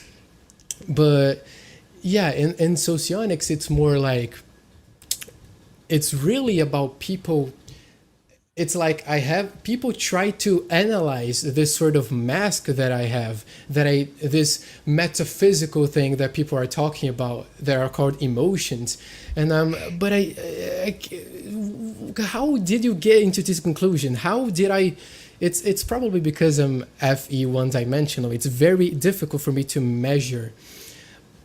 I'm almost like repeating myself, but it's just a personal thing that I have noticed, that, yeah, how I come off to people, don't care. I'm not good at doing it, so I will try to be as reclusive as possible so that people cannot misinterpret me. But then when I say something purposefully to people misinterpret me, then it's like, yeah, you shouldn't have looked at the appearances or something. That's just some personal thing I wanted to share. That's fascinating. Yeah. I think that's fascinating because I don't relate to it. That's how I know there's a typology thing going on. It's FE versus TE, right? Oh. Because the contents that should be analyzed when I'm talking is the raw facts that I'm trying to convey, not the emotional energy that I'm supposed to be sort of image creating myself. But yeah, that's just, it's very interesting. And it's because I have this because this appearance thing is also SE in a way. And when it comes to SE, I really want to make an impact of some sort. But in the case, because SE for me is valued, but I'm also garbage at it. So it's like someone has to do that part for me, and then there is dual relationships and stuff. And yeah, that's just something nothing more to say. I just wanted to say it's just a side comment. It reminds, because you have your attitude, and then you have, I'm of the opinion that Niels Bohr was an INFJ. There might be some difference, but I really like Niels Bohr. But I was just going to share the story of, on the other hand, you have Niels Bohr, who spends all these years doggedly trying to convince Einstein of his views and not being willing. He's being very upset that Einstein, the great Einstein, could not see his point of view, and was continually like, well, what about this Bohr? And he's like, and they have this back and forth. That's how I interpret it, and I always think it's funny. But I don't know what you were going to say, Jack. I kind of had the opposite impression. I thought it was Bohr who was being almost like the monkey wrench in Albert Einstein's ideas. I think they kind of did it to each other in a way. Maybe. Because reading a little bit about them, and I need to read more in order to make any kind of definitive statement. But I think because I've reading about it, they both seem to have had that where Einstein is like, you are the dark horse who not the dark horse, but you kind of came in, and I like you, Bohr, but you're crazy and you're screwing, you're so nice, and so no one stops you, but you're this very kind bowling ball that's just going to destroy everything. And he's like, I'm just going to resist you, and what about this idea and this idea? And so Bohr is on his side obviously very recalcitrant, because he's not going to be convinced by Einstein, because he has a vision.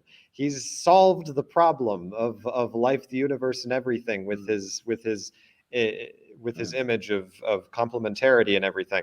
But from what I understand, he was sort of emotionally involved in, because he would seek out Einstein at conferences and be like, I've solved your problem and here's how it works. And now you're convinced, right? And Einstein's like, well, what about this? And Boris would be like having a nervous breakdown that day of like, how do I solve this? Is my whole theory destroyed? Or I might be filling in the gaps there with my own projection. No, but fair enough. But that could be great, because I've often been stuck on Bohr's type.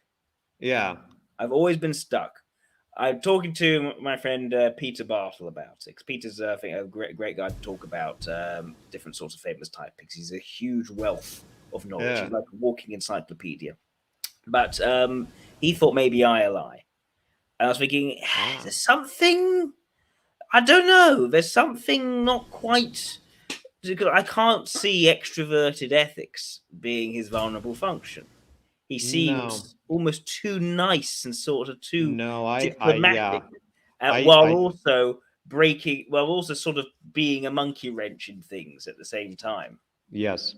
That's how I see him. So I definitely identify with things that I take to be almost very INFJ, and it's hilarious to me because I think a good way to describe Bohr is he was the only INFJ in a room that was filled with mostly NTPs and a few NTJs, and that's almost why he was a monkey wrench, because they didn't know what to do with him.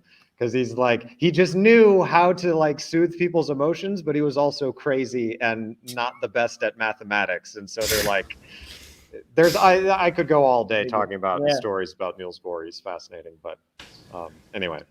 No, I could perhaps get on board with that. I'm going to do a bit of reading into it as well. I'd be curious what you come up with. But I think you made a very interesting point, because I had not considered it, but he really liked symbolism. Yes. He really liked symbolism. He wanted his coat of arms to show almost the yin yang sort of idea. He was really into and then he puts the yin yang on the coat of arms. And as I understand it, when he was questioned about it, because people were like, well, that's a very mystical symbol. And he's like, I didn't know that. Oh, what a coincidence. I'm interpreting that, but I do get the sense that he had some of that INFJ tendency to white lie in order to smooth things over, because he knew that people, again, I might be wrong about that, but that's what I understood, is that he straight up was like, I did not know that. That was a complete coincidence. I am a scientist. Right. And it's like, no, you're not. But well, you are, but that's why this type is often seen as being always the Prince of Darkness. That yes. Unfortunately, but fortunately or unfortunately, I perceive myself as trying to circumvent that by being sometimes overly honest about my own failings and things, which unfortunately may very well backfire, because I'm still presenting myself whether I like it or not. But anyway, it's an interesting thing. But that's why you fooled me into thinking you were a Delta. Yeah, I think that's what it came down to. I do think that I've assimilated certain elements of Delta. I'm not Delta, but I do think my personality after certain events in my life that's the way I'd prefer to describe it. It's almost like an assimilation of elements of my opposite to make me less apparently beta, and in a healthy way, hopefully. To try to be less genuinely dogmatic, even though that's how my brain functions, if we want to use dogmatism, but I'm softened in certain areas, I like to think. Anyway. I don't know, is it I've often used absolutism rather than dogmatism. Now, and I wonder if there's much of a difference there. It's just, the idea that the truth is absolute. It's not really to be even now tampered with or deconstructed. Now this is the truth. There's something carved as an edifice, but I guess it's the same kind of idea. Yeah, well, I think it's the same kind of dogmatism you might get with an artist who has created a sculpture, and they're like, I made this and it came out perfectly and it's beautiful, and then someone comes along and is like, well, what about this and this, and you're like, sure, I created this, it's my baby. I think that's why, you can call it dogmatic, you can call it artistic, you can call it all kinds of things. I tried to express that with the notion of the masculine, the contextual, the I have created this thing out of myself, which now that I say that, I'm like, oh, I guess it's kind of like giving birth. So then it's kind of feminine. So now we're deconstructing it. Oh no. What do Oh we no, do? But a contradiction. yeah. Well, I mean, I suppose I'd get around that by saying I'll just resort to the ancient Greek misogyny where no, it's not the woman didn't contribute anything. The male produced the seed and the seed grew, and that's how it worked. Yeah, I'm not going to go that far, but but that's how the Greeks thought of it. Of course, the Greeks thought or that. worse, anyway. I had a point to make in response to Nick, but also just a quick little addition there about is especially when the artist has created a piece of work and a very commercially inclined producer says, "Well, we're going to have to make these ticks now to make this tweak this to make it sell." And yes, we'll get Have you more ever money seen that? if we write that character out and we change that character's name or that Yes. sort of thing. Have you ever seen, I don't mean to digress too far because I know you wanted to ask Nick something, but have you ever seen, there's a scene from the John Adams miniseries that was made by BBC. Oh, yes. Do you know where it's Thomas Jefferson talking with Benjamin Franklin, and Thomas Jefferson has written, I believe it was the Declaration of Independence, and he gives it to, and John Adams, who's sitting there, is like, this is brilliant. Like, he grasps the NI and he's like, I never would have thought of doing this, but I would die for this, right? And then he gives it to Franklin, and Franklin's like, I mean, I agree with it too, but this is going to upset the French. And how about we make this change? How's that sound? And he's already writing on he's writing on the Declaration of Independence, right? And Jefferson is like, and I'm like, oh, he's, because, you know, I'm very influenced by IDR Labs, so I tend to almost think I'm like, oh, INFJ, INTJ, ENTP. I see the relationships, so that's my prejudice in there. But I agree. I agree with Benjamin Franklin and with John Adams very much. I think Thomas Jefferson would have been TI. Okay. Well, it still works more or less. I think it was largely the idea of the principle and his key conflict. In a way, John Adams and Benjamin Franklin conflicted a lot in that series. Yes. But also, I'd say, I'm not putting up with these French people. And Benjamin Franklin's like, why did I bring him to this conference? Like, this is terrible. But anyway. But also, I'd say, when it comes to Alexander Hamilton and Thomas Jefferson, I think there was a real that same sort of clash in terms of in their case, it's one of, are you preserving the principle of it over anything else? Preserving states' rights, making sure that sort of side is preserved. And Alexander Hamilton, well, how are we going to make this thing actually work? And I think Alexander Hamilton would be the ENTJ in that kind of story. Like, how are we actually going to? We need to actually. To actually be a state that's taken seriously, we need to actually acquire debt of all the different states, and then Nick, I was saying about that difference between, say, ILI and IEI, I think is one over FE and TE being natural opposites as well, and this idea of the cognitive functions being the natural opposites being where there's two that's extroverted, two that's introverted. They share their extroversion and they share their rationality.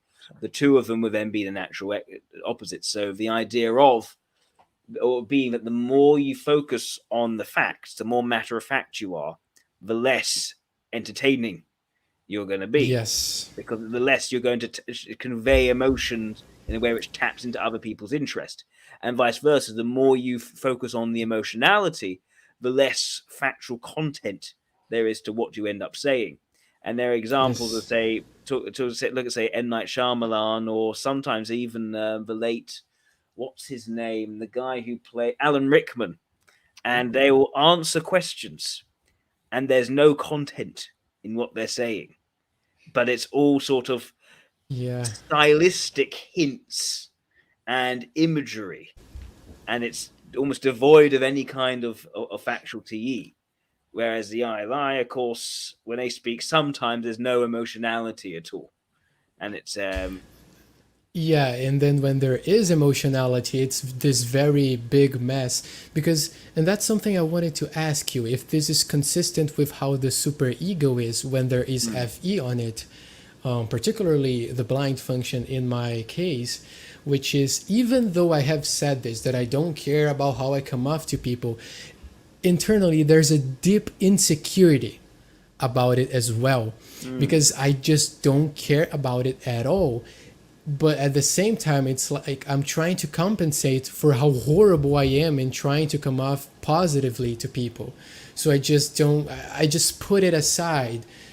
But it would be great if I had this power or something like that. But yeah, even though I say that, I'm often afraid of how I come off to people, even though in the end I just, I can't do anything about it. Does that make sense? I think there's an idea. Well, there's an idea which I've been thinking about, because I don't think people feel pain in their vulnerable function. I think it's sort of like a numb zone. But saying that, in proximity, it's right next to the suggestive function. And this is where I'd say, in a way, by going through the world blind to what the vulnerable function would require of you in society, essentially, that leads to an environment which then endangers your suggestive function. What does that mean? The key example for your type would be, look at where are all my Salman Rushdie? There we go. All my names are going. Salman Rushdie is a perfect example of a type which I think is NITEILI, who, in not controlling for how people will emotionally react to what he writes, he put himself into decades of physical danger, which never went away. So even, it was relatively recent, after decades of having security and all the rest, he was essentially stabbed and he's lost sight in one of his eyes. So there was a fatwa issued against him because he upset the Muslims. Say the Muslims, some Muslims. So that is an example where, in writing the satanic verses, without mind to how it would be received in terms of extroverted feeling, very much threatened his own physical safety. Yeah. Which was an extroverted sensation issue. And why he spent a lot of his life in hiding. And that's something, because as I'm growing as a public figure, I would have never thought this scenario where I am right now is completely unnatural. Like, I wouldn't think that me naturally would be in a live podcast with Jack Aaron. Like, that's something so interesting. And I suppose I would Pierce. Need to.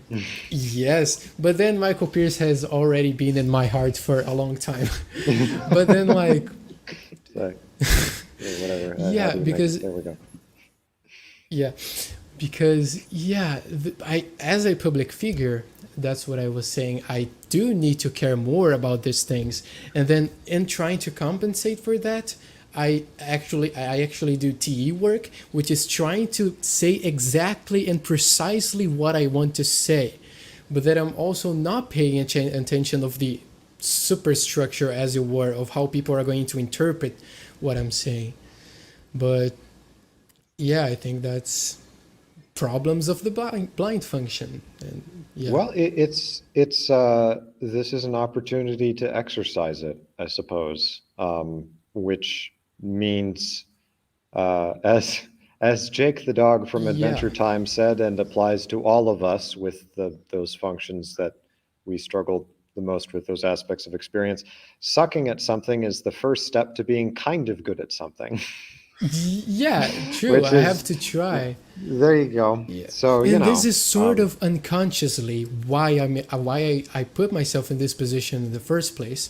I feel like I need, and then maybe this will indicate suggestive SE, but like I like to be in positions where I am being in tension, where it's not natural. What I'm like in a podcast, for example, that's not a natural dynamic for me. But putting myself in this position forces me to try to be good at it. and in this sense evolve. Because I don't know, there's this sort of SE, because naturally I would never come from my own sort of desire.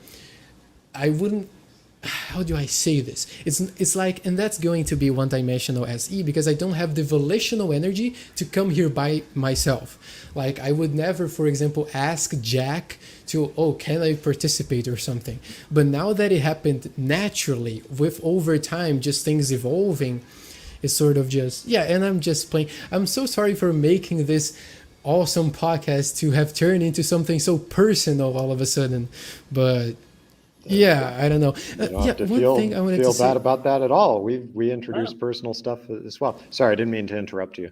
No, yeah, because I was wondering, the name of this live stream is called Let's Get Metaphysical. Oh, I just Where did noticed we that. get metaphysical about? Like, I'm not sure we entered in this topic. I didn't even notice that. That's actually not a bad question. Were you planning on? It's funny because I'm taking a metaphysics class right now, and we say that all the time. But that I think that's different from.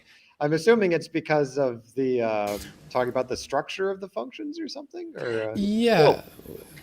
Partly it was just a play on Let's Get Physical, but partly it was that, but also partly it was, in my view, I think typology doesn't start with psychology. I think it starts in metaphysics. I think if you take the sort of Kantian view that the world that we know is the information presented to us, and I would say that in a way, the forming of the information metabolism elements is a kind of almost Kantian category for experiencing our world, whether that is the physical real world or it is the imagined mental world. I think that intuition, logic, sensation, and ethics are essentially almost like Kantian categories. So that's when I say let's get metaphysical. I think whenever we talk about the information metabolism elements, I think we are reaching into a metaphysical space. It almost goes before the psychological. Yeah, and that goes with what you said about there is one Jungian typology. So what we're trying to do is reach this metaphysical, which is really the fundamentals of how the world is. But then my TE is like, I don't know, it's very anti-natural to try to do that, because in my sense, what we have as concrete factual information observable is what matters. And so I can clearly see the distinctions between MBTI and socionics instead of trying to find a unity. But yeah.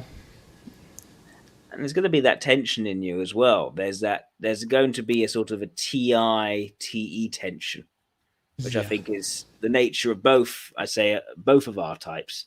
Not so for Michael. Michael, it's kind of settled for you which one is in charge there. But I think for the ETPs and the You mean which function is in charge, or? Well, we out of the two, whether it's TE or TI, which one actually is preferred? Oh, when it comes to the creative or auxiliary function, that Jung never talked about that be suppressing its inverse. He only talked about the dominant suppressing its inverse. And one can assume that the tertiary would also suppress its inverse, as it would be the case, hence the vulnerable function. But when it comes to ENTP, and it comes to NILE or NILI, extroverted thinking in the creative function would be supported by introverted thinking in the demonstrated function, and vice versa. Yes. So that would mean there should be a tension for an ILI between theoretical thinking and pragmatic thinking. They won't strongly lean towards one or the other. They kind of see it from both angles. And yeah, that's something I relate to, because really I like to play with metaphysical ideas. Like, I like typology. I think that's a great indicative of that, because typology in general has this, as I have talked with Michael, this very FETI bias in how it's trying to construct something, and then it goes even back to how it's not trying to be scientific in this sense. And yeah, that's something I also wanted to ask. how do you like see the relationship between socionics and it being scientific or not, and does that matter? Because if you say metaphysics, then I guess it doesn't really go with science, but rather philosophy, and then it currently belongs with philosophy, but I think it is on the route to becoming science. I say interesting. it is a philosophical pre-science rather than a science. For it to be a Right. science, we'd need to have studies to derive empirical evidence to support the main assumptions. For instance, psychological asymmetry. We need to have through controlled experiments evidence for psychological asymmetry. Yeah. Now, there are some parts which you won't be able to, where the empirical lens is inappropriate. That is when it comes to the information metabolism elements themselves. They Yeah.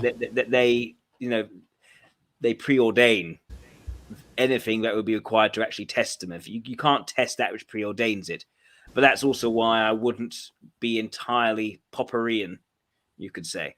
Yeah. I disagree with the idea that just because the metaphysical cannot be disproved, that it means it is meaningless. It preordains that which would be the thing used to test it. Yeah, and I think, I mean, Michael Pierce's book Motes and Beams is in this sense very TI-ish. Oh, Like it's very excluding, which is very interesting because and that's a lot of TE types that come across typology and try to standardize it, use a lot of examples and how a type would really manifest. And Michael Pierce, what he is rather focusing is the bare abstract principles that in this sense I have done the best job I ever seen with typology when it comes to these bare principles. And I mean, that's part of he came up with, for example, contextual and universal that I would never have thought of. And then it came from him focusing on the TI ideas and principles. So yeah, that goes with typology being TI biased in this way. But yeah, and in the same way as in ILI, I am trying to, even though it is metaphysical and stuff, I'm trying to, can I make like, it's just a generalization, but can I make self-help books about this? You know, but it's really difficult to standardize things in this way. And I think also in general, Michael's understanding of Michael was the first person I think to very clearly articulate the idea of alpha and gamma alongside sort of more individualistic and collectivistic understandings. Without that, I would not have been able to really complete my course. you're I think welcome. that was a very powerful building block, as it were. It unlocked a lot of things, a lot of things. I was about to sort of. Oh, I remember what I was about to say. So, adding on to the idea of socioeconomics as a science, right? I would say that the end result of socioeconomics, the end aim or goal of socioeconomics, as it were, is already grounded in the science. What I mean by that is the idea of socioeconomics is about intertype relationships, it's about compatibility. Now, the assumption made by socioeconomics is that the most compatible type pairings would be duals. Now, Yes. that and if you break down what is a dual, essentially these are the types which are most different from each other while But still they having shared value the same values. things. Yeah. Yes. And I was doing research into the scientific literature, into diversity specifically, and the role of diversity in teams. And what I found was that where people were able to make the distinction between strengths diversity and values diversity, they showed some very interesting and significant results, which were that where teams were composed of people with diverse strengths, they were benefited by that diversity. The more diverse the strengths, the better the team. However, where the team was composed of diversity in values, that did not have a positive effect, and it often had a negative effect. Sometimes you could reduce the negativity by having a number of different values in there, so that no two could form. Because it became two diametrically opposed values, you get a bad situation, rather like Republicans and Democrats in the modern day. That's like the worst kind of values diversity. But yeah, that is basically duality. That is the same kind of idea. So it's shown in the science. So socioeconomics is actually in some ways partially scientific, I would say. Yeah, it goes back to. Oh, and I was going to talk about you because you emphasize a lot the principle of the Heraclitean opposites, which really tie perfectly into everything we talk about typology. Everything that has an opposite that is complementary in its own way. But yeah, what were you going to say? Oh, I was just going to say. Now I'm trying to, because I'm so flustered from being praised by you so much. But anyway, sorry. In relation to science and I would definitely agree with Jack in that some of these ideas are already present, whether they're recognized or not, and also that there have been attempts. I know that Juan Sandoval of Cognitive Types has been taking an interesting approach.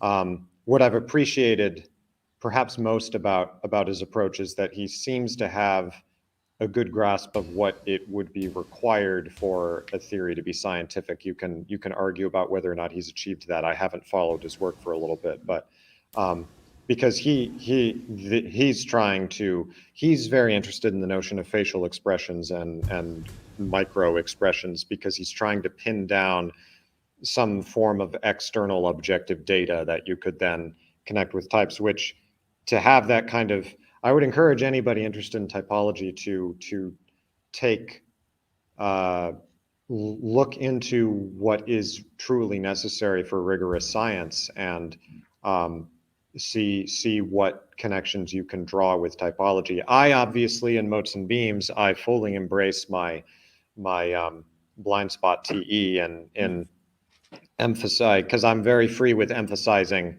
the subjective aspect, and I sort of follow Jung in that respect, because I'm trying to separate it from explicit behaviors. And yet, if you want it to be a science and not just have the reputation of science, but have all of the benefits of a scientific understanding and be able to make those kinds of predictions, you would need to find that kind of, in some sense, you would have to go past what I have done in the book. You would need to find, you would have to transcend me. You know, that I feel like I'm giving myself quite the value by saying you have to transcend me, but you would need to find a way to make my book more TE, I suppose. I didn't mean this to be about me, this comment, but that's such a Michael thing to say. Yes. Even as I'm saying it, I'm like, maybe I shouldn't say that, because I feel like I say that too often and I'm secretly redirecting attention back onto myself by being humble. You see, this is how my brain works. I'm constantly like, what are the implications of how exactly this will be taken? So you see, no matter what I do, I'm still overvaluing myself. And now I keep going because I hear Jack laughing, and I love hearing Jack laughing. Anyway.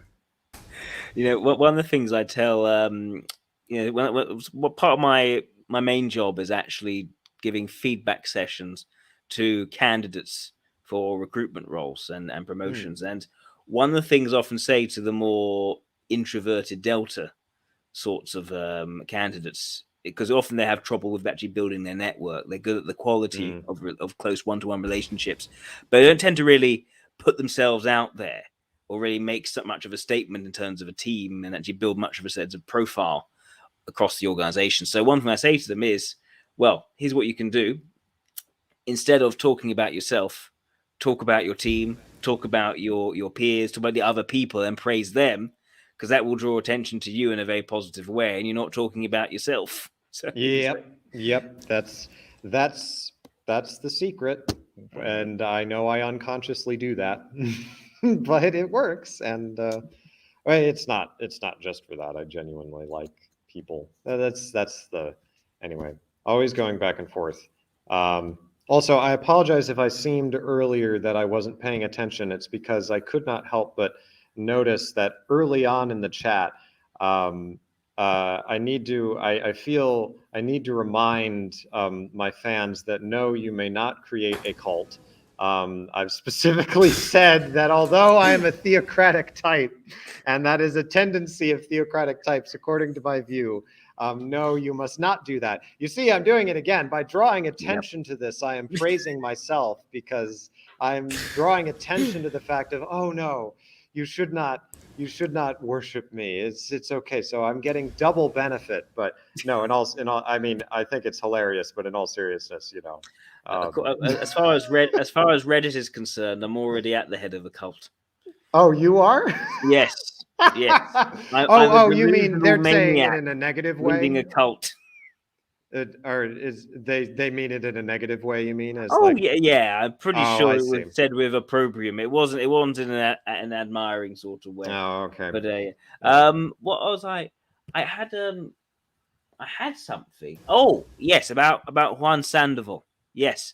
So I think a great contribution he's made is in the consistency and reproducibility of method specifically. Yes. And that's also something which was, I think, achieved by the Podlarians right a while back. So I think there is a even if his specific content turns out not to work, the fact that he showed the way to do that, which I'm not saying his content won't hold up. I'm just saying, even if that falls apart, even if that were a possibility, he's still accomplished a tremendous amount by showing how to do it and sticking with it. Sorry, I interrupted you, but but I agree. That is a very important contribution. Those who have grounded their methodology in something very concrete as the face, and then put in hours and hours, well, years of work, I think can turn up that kind of insight. Also, by similar sort of margin, we see that, I think, in the OPS lot, in terms of their, not necessarily in terms of, facial tics and other sorts of movements, but in terms of something which they found to identify each of their coins. Again, they've also, consistency and reproducibility of method is something which I think those three groups, have all done very, very well in. There is a question about, is that method actually then tied to what they're measuring?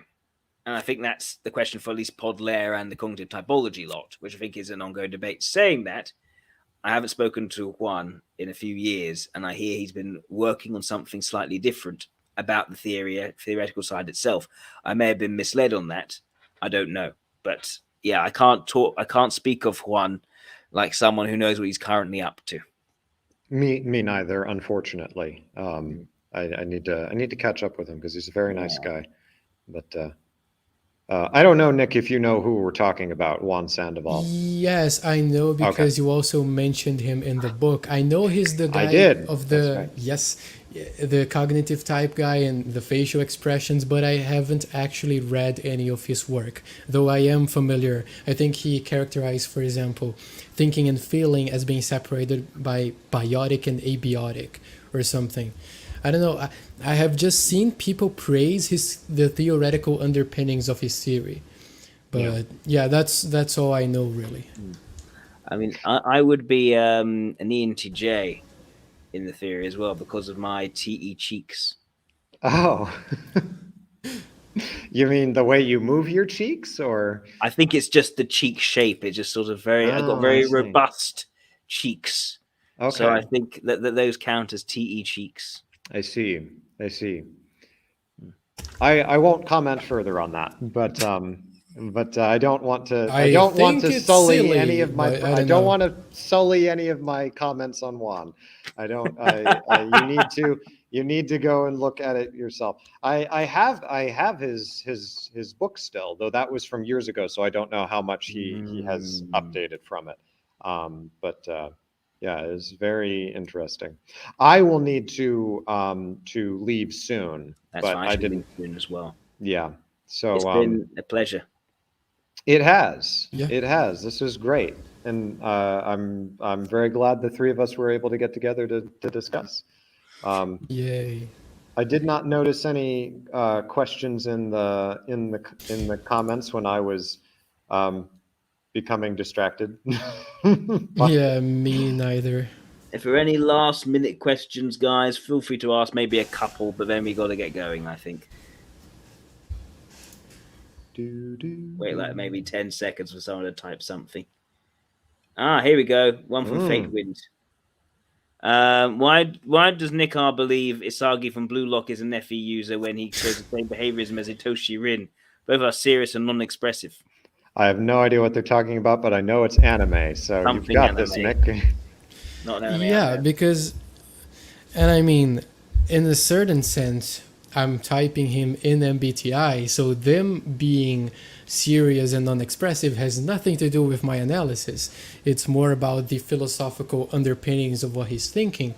That even though the anime is primarily characterized by egoism and he's the protagonist, there is always there in the anime something that shows how Isagi actually values collectivism, even though he is put as a striker.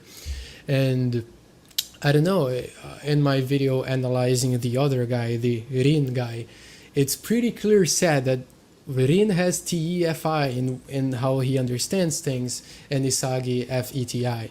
But then, yeah, that's sort of how I would answer that. All right. What are we doing after this? I'm going to bed. I need to sleep. I've got a baby on the way. I need to I need sleep before baby arrives. Yes. Congratulations. Thank you. By the way. Thank you very That's much. wonderful. Might be inducing on Friday, depending. Oh, okay. Mm. Nick, what are you doing after this? That's a great question. I actually I have said in this mind, Tuesday is the podcast day, and then there's nothing else planned for today. I suppose I'll take a bath, and that's all. I don't know. I suppose I have to prepare my weekly video on my channel, but yeah, that's all really. I'll go home and because I'm still on campus, and I will work on homework. Is probably what I will do because I'm busy at the moment.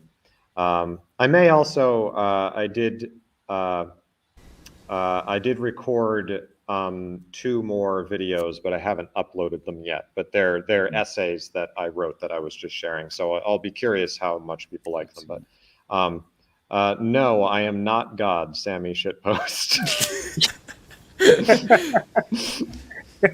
Right. Last question, I think, from Goblin. How do you discern a delta's ideological lean versus a beta when they believe the same things? Now, this is, I think, a very, very interesting question. One thing I've noticed is if you even look within political parties, the ones who seem more towards the center tend to be the deltas, and the ones who are often pushing more towards the extreme ends tend to be the betas. So, yeah, if you look at, say, there are a number of ESTJs, I think, in left-wing parties who are basically on the right of the party, as an example. Also, actually, a good example, my friend Ian, I'd say, is very much left-wing, more socialist, but is a very moderate kind of socialist, and is far more about, taking in other views, learning from other views. So it leads to a centrism. And whereas the betas, I think, are the ones really pushing at the ends with, say, well, these are the tenets of what we believe in, so we're going to follow that and we're not going to compromise on that. So I'd say that when deltas will come to a set of beliefs more, I think, based on their experiences and their relationships with people and what seems to have worked based on their experiences.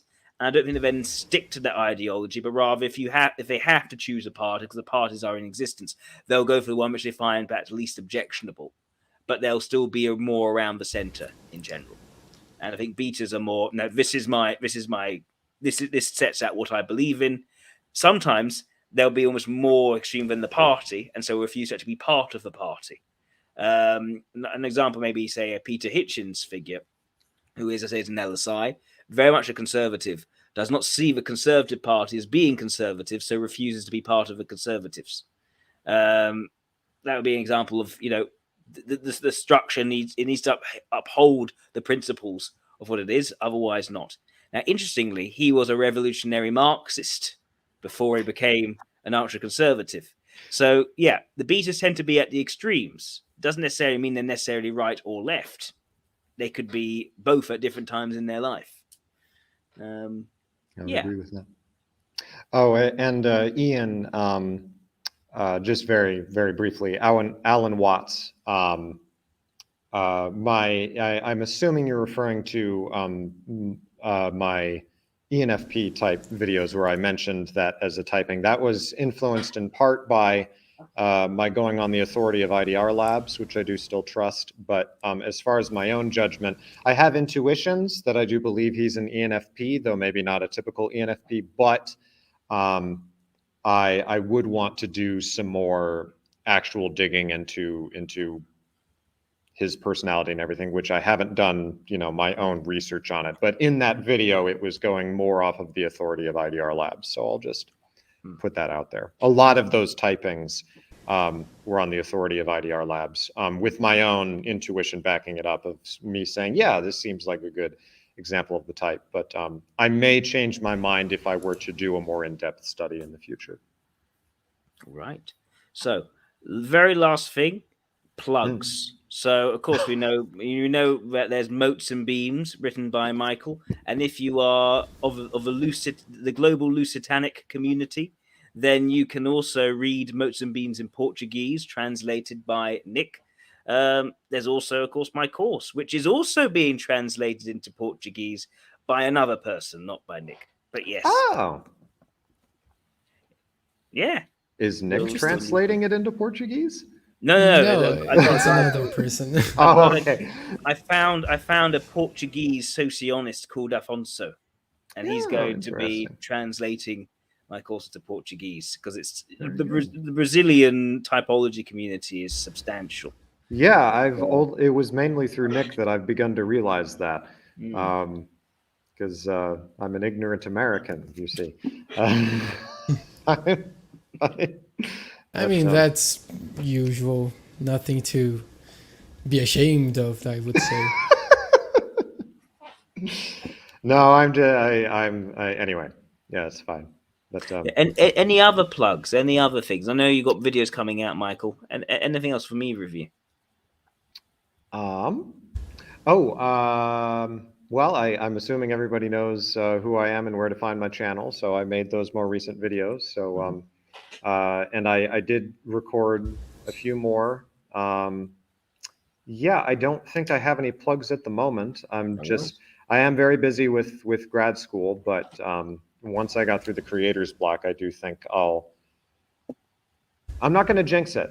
In fact, I'll do the opposite of jinxing. I'm not doing videos anymore. No more videos ever again. Maybe if I say that, I'll produce more videos. Maybe that's how it'll work. So at the end of every video from now on, I'll say, this is my last video. I'm so sorry. I will no longer be active on YouTube. That's what I'll say at the end of every video. And then I'll break that. I'll say, I'm sorry, I was wrong about this being my last video. I have a new video. Anyway, I don't have any plugs. Do you have plugs, Nick? Nick has a YouTube channel. Yeah, but it's sort of silly that I'm making an advertisement to an English, people. But I don't know. I've listened to a few of your videos for you have a soothing voice, so Well, thank you, I suppose. But Portuguese and Brazilians watch this channel as well. So if there's stuff that's in Portuguese and it's typology related, yeah, definitely follow Nick's channel. I will put links to both channels in the description of this video once aired. All right. Yeah. It's been a pleasure, gentlemen. It's been surely. All the best, Um, everyone. Take care. Thank you, Bye. Michael. Thank you, Oh. Nick. And thank you to all of you watching.